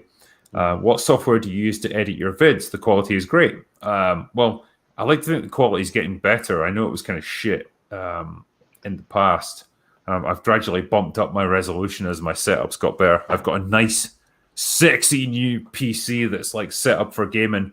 That's really good at rendering videos now. But I use VideoPad Professional for my actual video editing. Cool. It's a nice, fairly easy system to use. It's a timeline-based editor, and it works pretty well for me. I can put things together pretty quickly with it. Okay. Have you ever used DaVinci Pro? Have you ever heard of that? I think I tried to use it once, and it took me about like 2 hours to make like 10 seconds of footage. Okay. I find it really hard to use. Okay. I don't know if I maybe should have grit my teeth and got into it a bit more. Okay. Cool. Token White Guy says, I really like this movie. Kurt Russell is fantastic in this. Yeah, he absolutely is. Trenton Quinn says, Resident Evil 8 is downloading, and Drinker and Danquish are talking about Soldier. A good start to what's shaping up to be a good weekend. Much love from Dallas. Thank you very much, man. And yeah, like I say, I'm looking forward to playing Resident Evil 8. Louis the Plank says, this is one of my favorite Kurt Russell movies. Soldier deserves soldiers, sir. Yeah. What are you gonna do? I'm gonna kill them all, sir. Yeah. What's the next one here? Hendrix Bennett says, if I click this, will you take a drink? You know what? I will for you, Hendrix. I'm gonna have to refill my glass as well. Tomorrow's gonna be a rough one. Here's to you, Hendrix Bennett. Thank you very much. Whatever, I can always 3D print another liver. Exactly. Yeah. Can you set one aside for me as well? It's already on. It's already on the printer for you. Dark Avenger says, I'd love to see a review of the movie Free Jack if you haven't already. Another classic 90s movie with Mick Jagger. Wow. Cheers to you, sir, for bringing up that one. That was a classic. That was what did Mick Jagger play like a mercenary called Vicendic or something? Something like that. I actually believe it had. This. It was a good movie. It had Rene Russo in it, and it had Anthony Hopkins. Anthony Hopkins. Thank you. I was just drawing a blank there. Yeah, Mick Jagger was fantastic in that movie. Like I always remember him doing his One Mississippi. To Mississippi. Like he's really creepy in it. Really good. Great movie. Yeah. No, that is really good. I'd forgotten about that. Yeah. Fucking Mick Jagger in a movie. Like you never would think it, but then you see it and you're like, okay, good for you, son. I'm fine with that. Yeah. Curtis YZ says, the movie states that Russell is a Nexus Model 6, aka genetically altered. I didn't think so, because you see him as a baby and he's scooped up. I thought the new batch of soldiers were the Nexus 6 type ones. Exactly. Yeah. Because it straight up says like they've been genetically improved.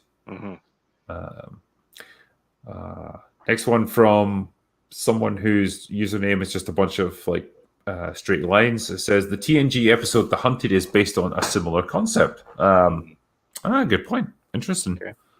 Low Soul Ghost gave me $1, so thank you, man. Bruce File says, what are your credentials, Danquish? Can you tell the truth, and how's the cosplay going? Hope you could put my mind at rest tonight. Give this $5 to him. Or sorry, okay. €5 to him. Okay. Remind me to PayPal you €5. Wow, €5. That's like $50 US. Credentials. Let's just say I'm a 25-year veteran of the video game industry. Been working in the video game industry since 1997. And then in 2010, I started doing cosplay.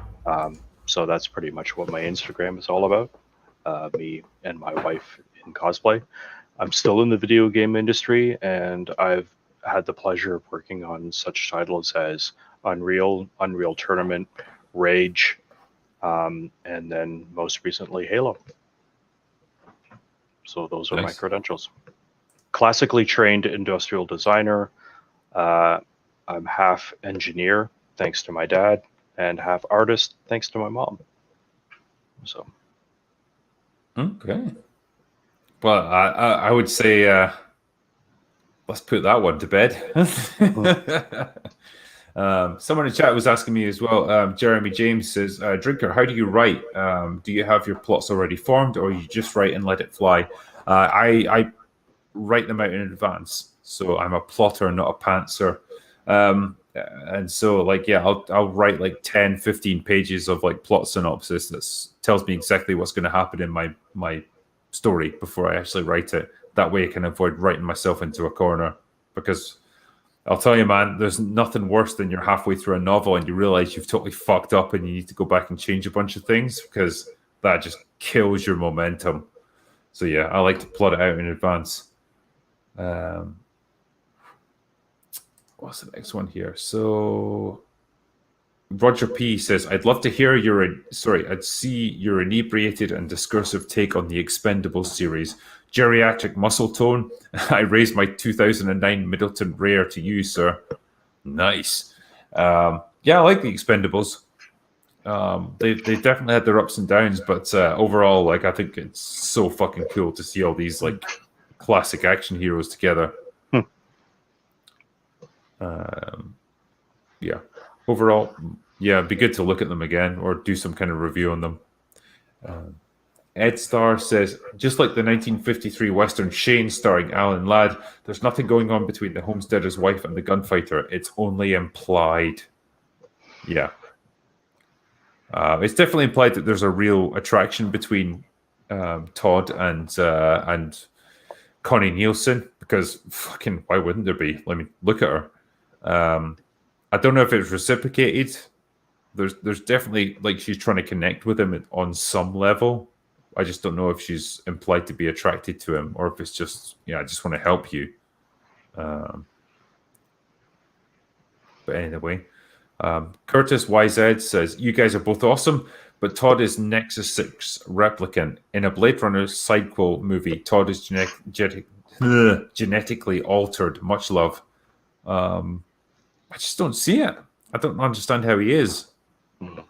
Like, you kind of have to alter someone genetically like before they're born rather than afterwards. Yeah. So I assumed he's just this is what it's meant to be. Is like Todd is like the 100% human, just like raised old fashioned. He's tough. He's resilient, he's experienced, and like the next breed of soldiers are the ones who are genetically engineered, and they've taken like the quick and dirty route to like making them strong and powerful, and ultimately it proves to be not enough. I think that was the point of the movie. Yeah. Token White Guy says, I'm enjoying this conversation. I like Danquish and his thoughts on the movie. Cool. Thank you, sir. I appreciate that. The Man in Black says, for more GB love, check out Gary Busey, Pet Judge. Okay.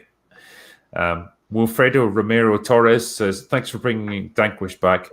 Which other bourbons would the two of you recommend? I would go for a bit of Woodford Reserve. Is a really good bourbon for me. You probably want to mix it with something, but like generally it's really good. All I can say is, hands down, if you can find it, Blanton's. This stuff is like God's piss. It is so like I swear, like literally, my wife and I did a whiskey bourbon flight the other night, where we had our special like Glencairn glasses, that are supposed to accentuate the flavor, and we tried our 4 favorite bourbons and whiskeys together. And it was like, yeah, they were all good. But the moment that we had poured the Blantons, I have no idea what these people do, but this stuff is incredible.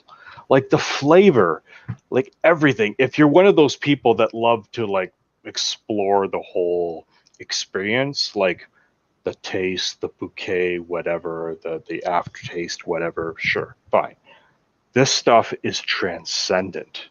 Like, I guarantee you have never tried anything better than this. So I'll just throw that out there. Like, and I will also say I can't handle Lagavulin. We're not quite at that level yet. We've tried it, but if you like bourbon and whiskey, Blanton's. Yeah. Interesting, just in chat here rather than a super chat from Mal Havoc says the one with Ray Liotta. The one that keeps coming to mind for me is No Escape, where he's. I don't know if anyone remembers this fucking movie, but Ray Liotta is dumped on a penal colony. It's on a deserted island. Oh yeah, I watched that like a month ago. Yeah, and it's really fucking good. It is. Yeah, it's never on TV. It's never mentioned anymore or anything. But like, I remember it being a really fucking good like action thriller. Yeah, it's got Lance Henriksen in it, and the guy that plays the villain is comical. Yeah. Yeah, he's like really like theatrical and stuff and over the top, but he's really funny and this like really like sadistic at the same time. Like, No Escape is a fucking great movie. It is. It's a great movie. Like chat knows what I'm talking about. Yeah. Brilliant.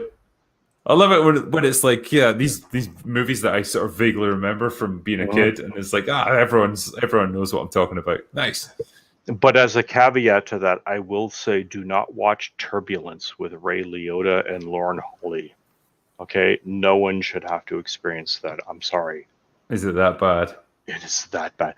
I would like to say I love bad movies, hand to heart.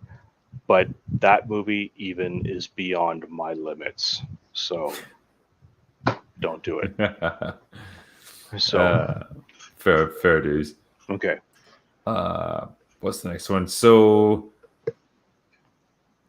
James Burchell says classic movie, extremely underrated in its time, supposedly part of the Blade Runner universe. Yeah, as apparently it is. The screenwriter was the same guy, and he put lots of references in, like what we discussed earlier.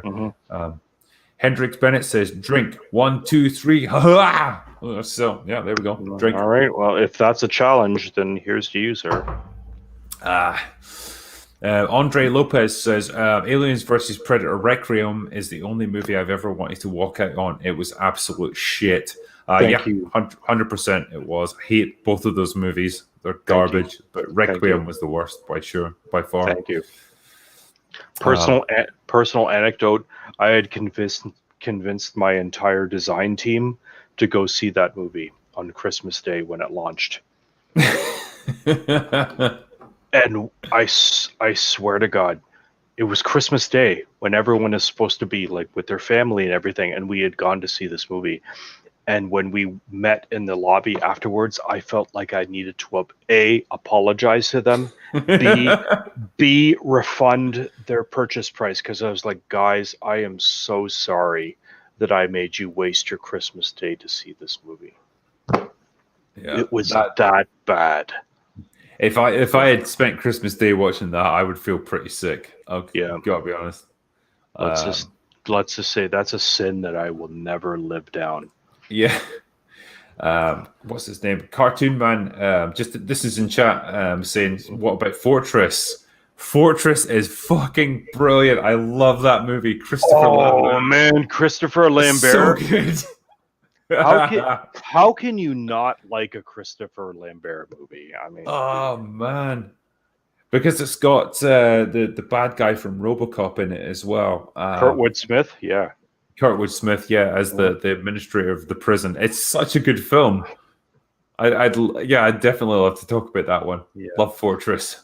With the exception of Mortal Kombat, I do not appreciate Christopher Lambert as Raiden in that movie, given how much I appreciate Mortal Kombat. So other than that, Christopher Lambert is the man.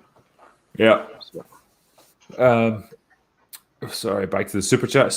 So Big Al says, all right there, drinker, get yourself a bottle of Bucky on me. Also, please review Threads. Fucking Threads. That was traumatizing.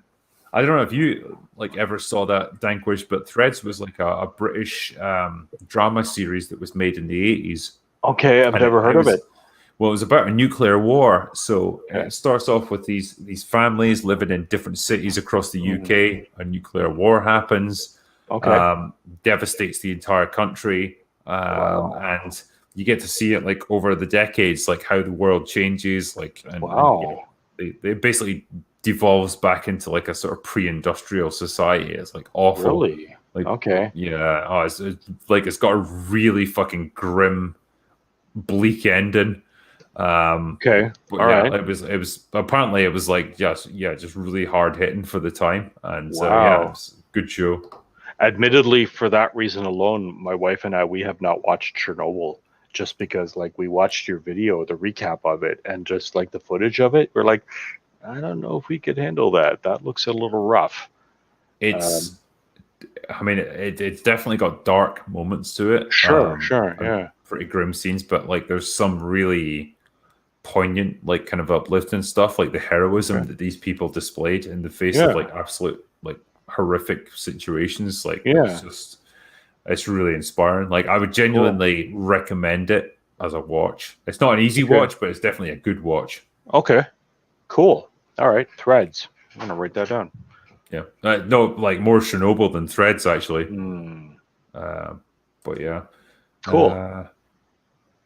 Sorry, what's the next one? Clouds61592 says, hardcore and in your face, who would win in a fight, John McClane or the Predator? Welcome to the party, pal.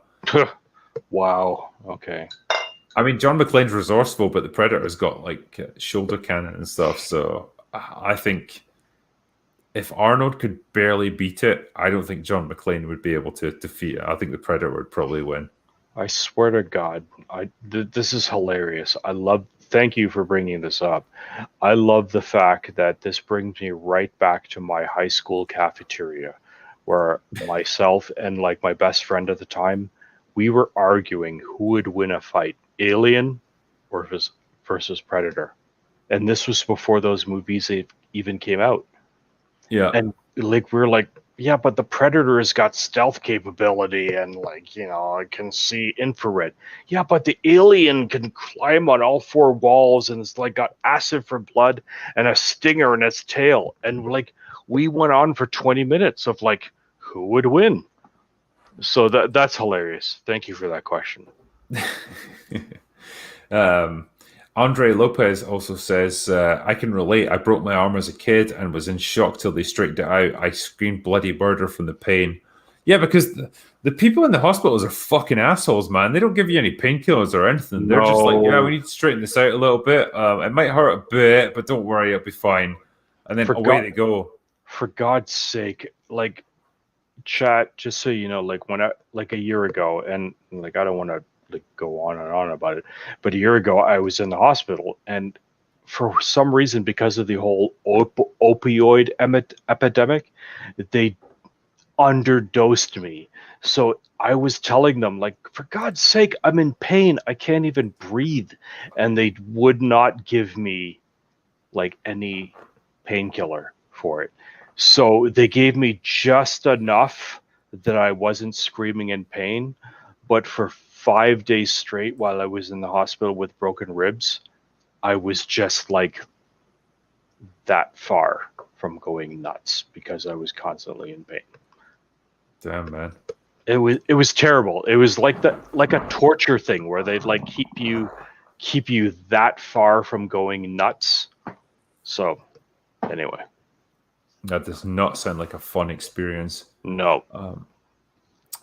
Frozen in the 80s says Rush Hour came out in 98 also. Yeah, we were talking about all the different movies that came out at the same time as Soldier probably competed with it. Yeah, Rush Hour was a pretty big hit as I recall. So it was a good movie. I like that one.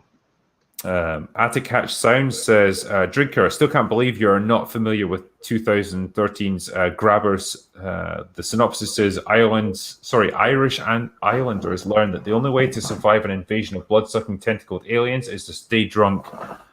Why don't I know about this movie? I assume it was a fairly low-budget thing, but that is the perfect combination of things for me. I must look that up.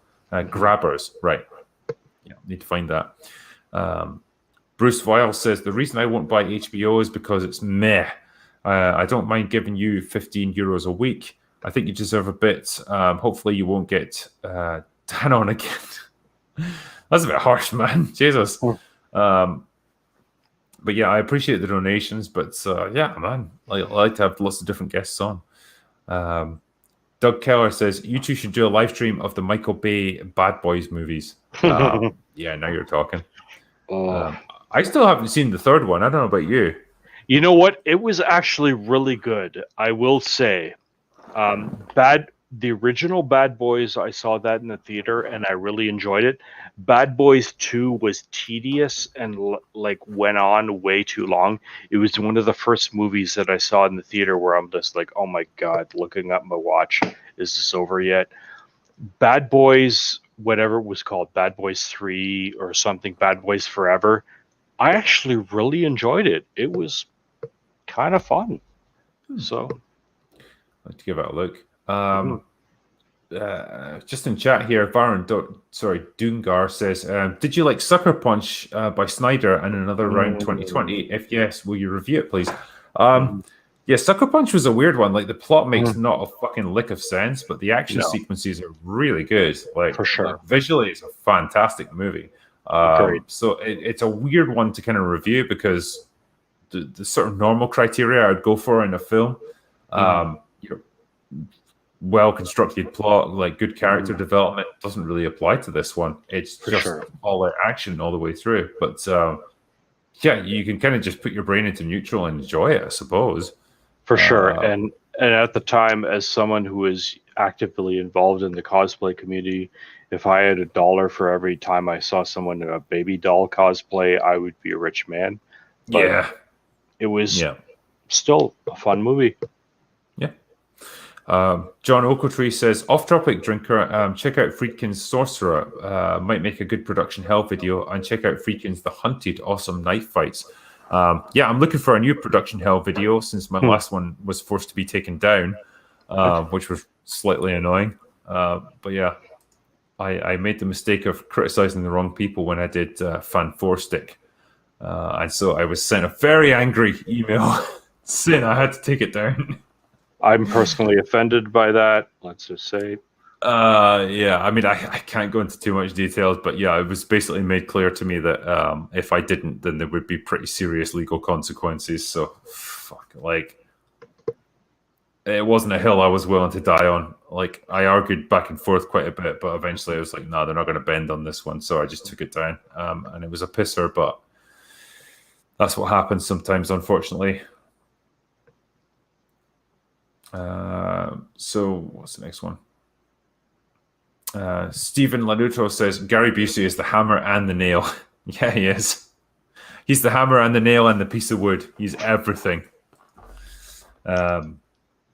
Kimasabi says, have you ever watched Equilibrium with Christian Bale? Yeah, I have. Yeah. Oh my God, yes, thank you, sir. I will drink to that, dude. It's it's a good movie, and it deals with some interesting ideas, which I think are particularly relevant nowadays. But yeah, I remember, I think that was the movie that really crystallized the idea of gun kata as like a martial arts discipline. But yeah, Christian Bale, he's going to be 100% committed to everything he does, and this was a movie where it was just really exemplified. So, and even if you don't want to look at the political commentary on that movie, just appreciate the action that was in it.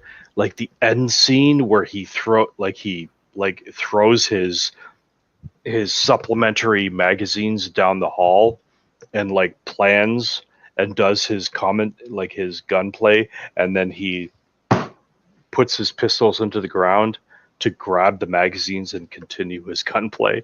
You're like, okay, come on. That was just awesome. Yeah. Just in chat here, R. Silva was asking me, what's your thoughts on Last Action Hero? That's an interesting movie, actually, which I think in some ways was ahead of its time. I think that kind of style of,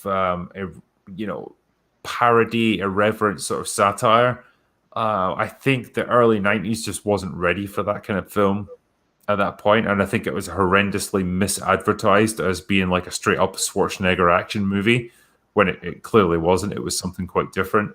Yeah, I think there's kind of a lot to talk about with Last Action Hero.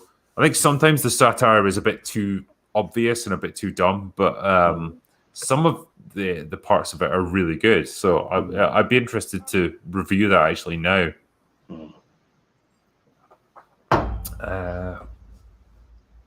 Where am I? Night King 01 says, have you ever seen Clear and Present Danger? Probably the best Jack Ryan adaptation, better than John Krasinski one. Miss movies like this. So, damn, which one's Clear and Present Danger? Is that the Harrison Ford one? It is, yeah. Yes, because I was thinking of the Sum of All Fears for a minute there. Yeah, I think, Harrison Ford was a really good Jack Ryan. And, yeah, I think Clear and Present Danger was a pretty good adaptation. I've read a bunch of the Tom Clancy novels. I'm trying to remember if I've read Clear and Present Danger out of all of them. I think I probably have. But yeah, I think it gets that kind of complexity of like that conflict that they were involved in, because I'm pretty sure it's like the war on drugs in Colombia. Yeah. Sending in special forces teams and stuff, and ultimately like sacrificing them. Yeah, I think good film. The provocateur extraordinaire says, watch my 6-year-old nephew fist pump and say Sub-Zero wins while walking into his room for bed last night. Kids are funny. Drinker, your quick thoughts on the shootist? That was John Wayne's last movie. His last Western, and he played, ironically, a man who was dying of cancer. I think he was like an old school gunslinger who was dying, and yeah, it was all very close to home, but he gave one of his best performances in that film. So yeah, I 100% recommend it. I'd like to actually review a few more classic movies like that, like proper old ones, because man, they do not get enough respect and enough credit nowadays. They did things back then that were just, you couldn't help but respect the work that had to go into them, you know. So yeah, the Shootist is an excellent movie. Stephen Lanuto says Cole Young naming convention, Young made of coal. Yeah, indeed. Okay. It's because he's hard, you see, just like coal. Chad A says, do either of you guys want to interview James Pax? I can hook you up. James Pax. Who's James Pax? Okay, sorry. Wait a minute. I'm going to look this up.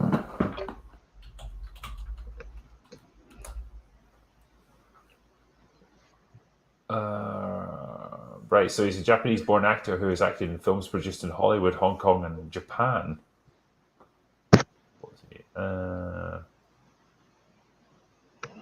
Oh, wait. He's been in Big Trouble in Little China. Okay.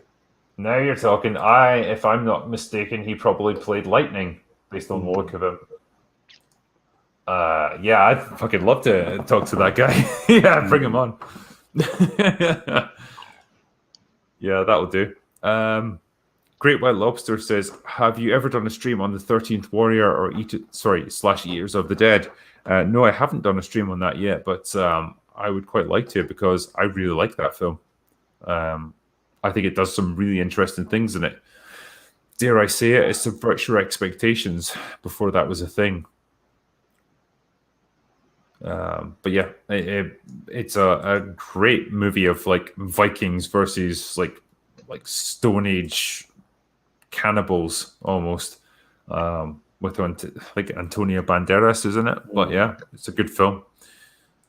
Doug Kettler says, Drinker, what spaghetti westerns would you be willing to cover in a live stream or a video? Also, have you seen the Sartana movies? I haven't seen the Sartana movies. The Sergio Leone westerns are probably your best bet. So the Dollars trilogy would probably be what I would love to talk about. All three of them, would be fine. When you've got Clint Eastwood in a movie like that, you've got pure gold. And it would be interesting to talk about all three actually, and just kind of compare how they progress. So yeah, that would be my bet. Rovi says, Drinker, have you seen Warrior? It's a show on HBO, Kung Fu Western. Love to hear your thoughts. I haven't seen that, I'm afraid. Brian Babin says, the first Mortal Kombat, Event Horizon, Soldier, and I'd also argue the first Resident Evil is proof that Paul W.S. Anderson was once capable of great movies. I probably wouldn't throw Resident Evil in there because I think it was pretty schlocky and pretty cheesy, but Event Horizon and Mortal Kombat, yeah. He was quite a versatile director back in his day, and he was obviously willing to like experiment and try new things. I just think he got kind of stuck in a rut, really, with the Resident Evil films. Von Max says, great movie choice, love this review. Are you familiar with the YouTuber Professor Tosbot, and are you open to working with him? Is that Voxus Productions? I could be wrong. I think that's him. And I think he's done a reading of one of my books. In which case, I think I've probably been on an EFAP with him at some point, but I've never worked with him directly. Yep, Voxus, as people in chat are saying.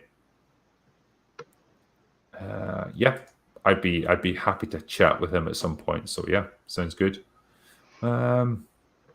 Oki Native says, I badgered him into Quigley Down Under. First, I win. You do indeed. But the fact that I watched Quigley Down Under and I got to experience it means I also win. So everyone wins in this one. C4U says, love your channel. Keep up the great work. Thank you very much. And thanks for the donation, man. Bullet Shepherd says, Erica Eleniak in Under Siege. Oh, best topless scene. Yeah. Hell yeah. Fuck yeah. Sorry. Gorilla Monsoon says, Drinker, if I could donate more, I would. Your videos convey everything I feel about agenda-driven movies nowadays. Yeah, well, thank you very much. And, like, honestly, man, I appreciate your donations, so thank you. I can't read this one, but it says, review non-SJW movies next.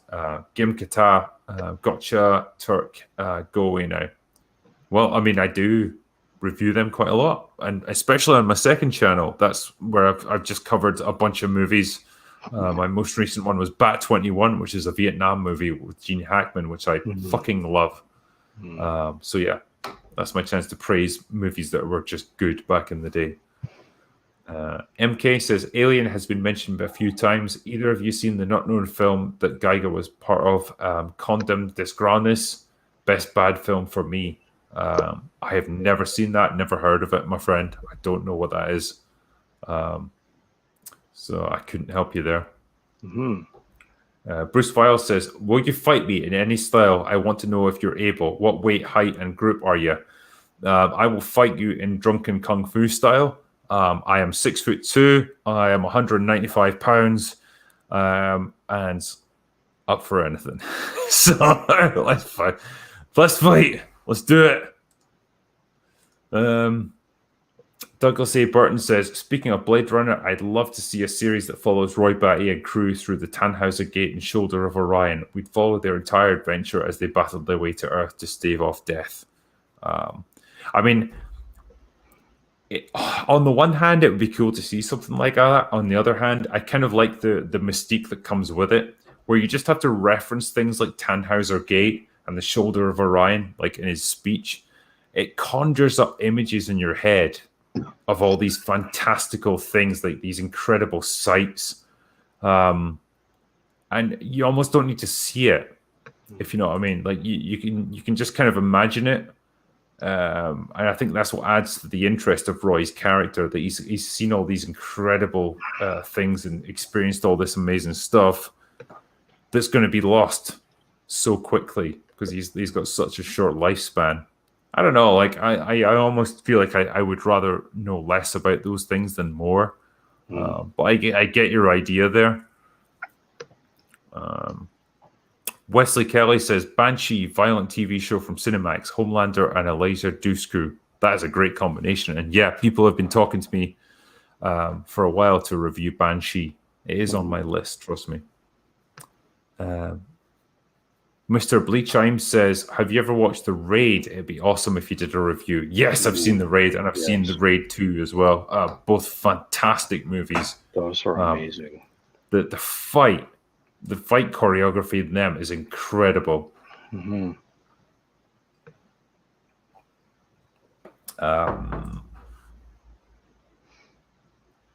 Sorry, I lost my place here.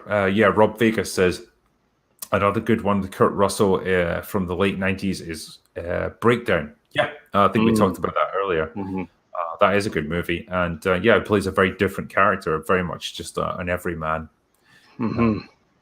Adrian Brabowski says, Bra content and stream. Soldier, one of my favorite childhood movies. Drinker, fellow Scotsman. Any chance of doing a review of Equilibrium? Yeah, we talked about that before. Yeah, I'd totally be up for reviewing that. That's an interesting movie. Love that movie. Matthew Holloway says, cheers, Drinker. I write on politics for a living and use your videos as a great palate cleanser. Godspeed, sir. I'd love a shout out for my podcast, The Hollow Net, if you could. Yeah, absolutely.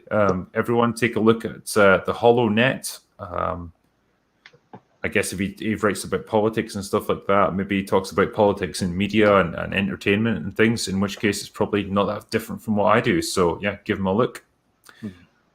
Silo 101 says, my brother showed me this on DVD like a decade ago. Such an awesome movie to bond with.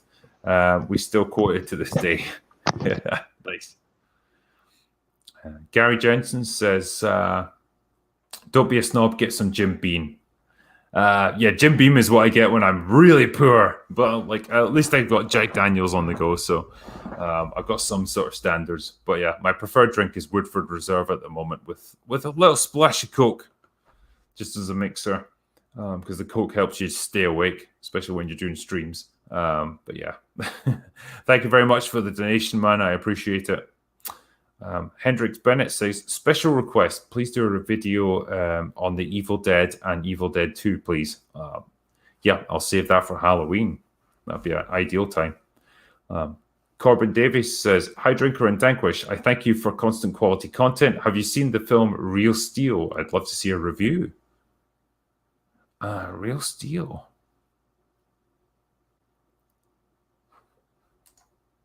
I've seen a movie called Steel. That's with Shaquille O'Neal or something, but I don't think I've seen the other one, so I'm not sure what that is.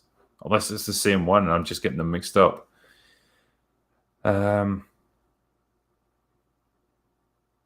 Curtis YZ says, he is more Ilfin, likely altered somewhat. Not as strong as newer models, but still altered. He fought at Tannhauser Gate and Shoulder of Orion, so he's a replicant. The great replicant debate rages on, I think. William Castleman says, yes, No Escape, the stuff of my childhood. Yeah, absolutely. Curtis YZ, computer screen bio of Todd says Nexus. Implied that he might be altered, might not be, but is definitely a good possibility. I think they're just playing with us on that one. They're keeping it open. Wormy Spoon says, hey, Drinker Danquish, still trying to get a review. Any of these? Mr. Nobody, The Fountain, What Dreams May Come, or Raised by Wolves, the show. Danquish, could you review any of those? I think we've lost your audio. Sorry.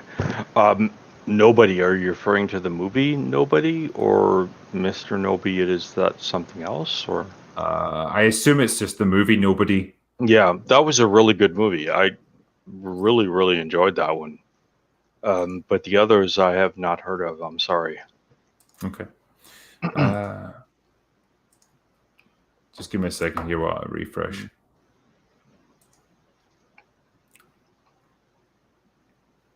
Where is it? Yeah, there's just a few left here. Rebecca the Nomad says, hey, hello, Drinker. Have you seen The Great Escape? I would love to hear your thoughts on that movie. I love your content. Have one on me, Slange. Thank you very much. And yeah, I have seen The Great Escape. Every fucking single person in Britain's seen The Great Escape at some point. It's one of those movies that just plays every bank holiday, every Christmas, every Easter. Just classic war movie. Love it. You can't help but enjoy something like that. And I would recommend it to anyone. Jesse Farkas says, hey guys, have either of you watched Firefly? Any thoughts? I have not actually seen that, and that is definitely on my to-do list because I've heard it's very good. Yeah. Yeah.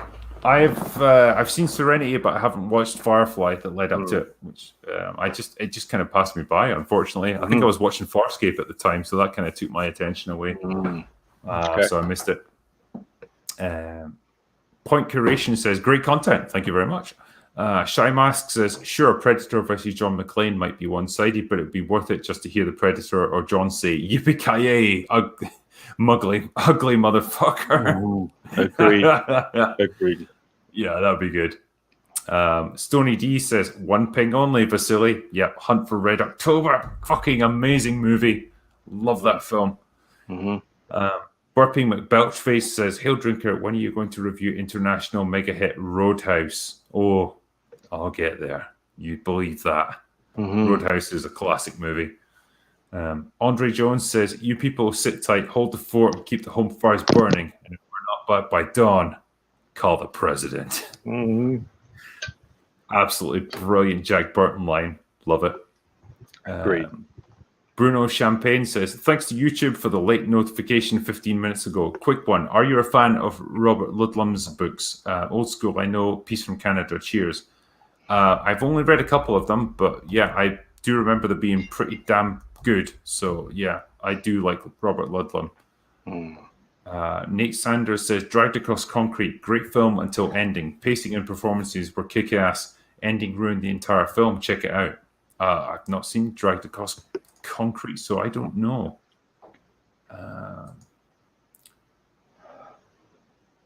What's that? Malbrain says, definitely watch Grabbers. Incredibly well done. Father Ted meets Aliens. Slange. Well, you got me there.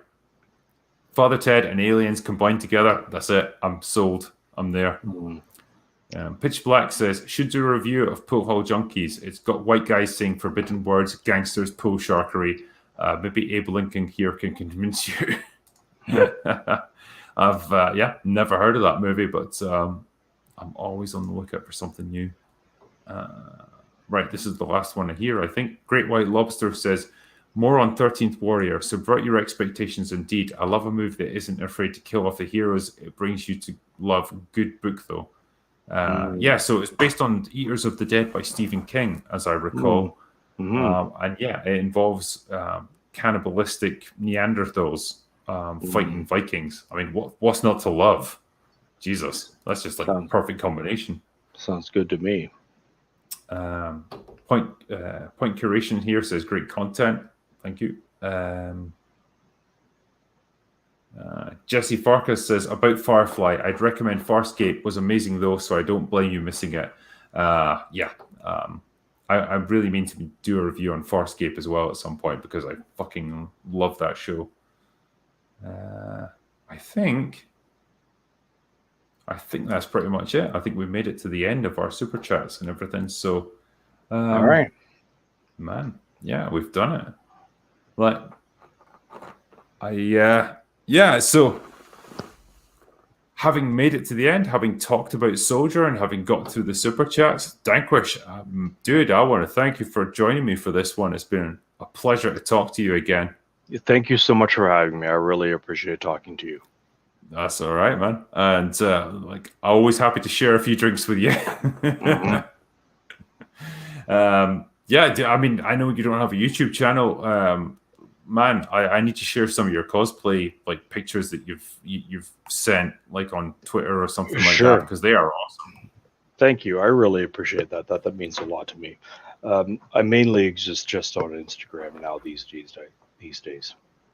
So nice one.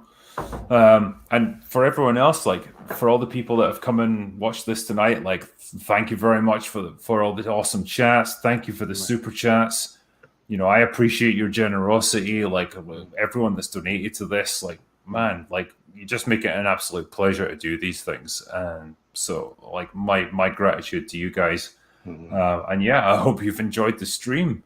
And since we're pretty much at the end, someone's jumped in while I was doing my incredibly poignant ending monologue, but I'll do their super chats as well. From Gorilla Monsoon says, we'll review Sicario, a great movie about the unwinnable war on drugs. Yeah, there's interesting points I want to make about Sicario, actually. So I definitely like to talk about that.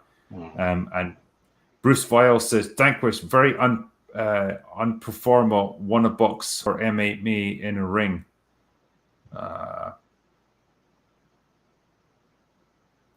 Yeah. So basically, Bruce Vile wants to fight you.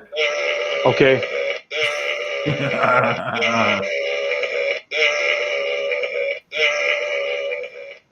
Anyway, that's all I've got for today.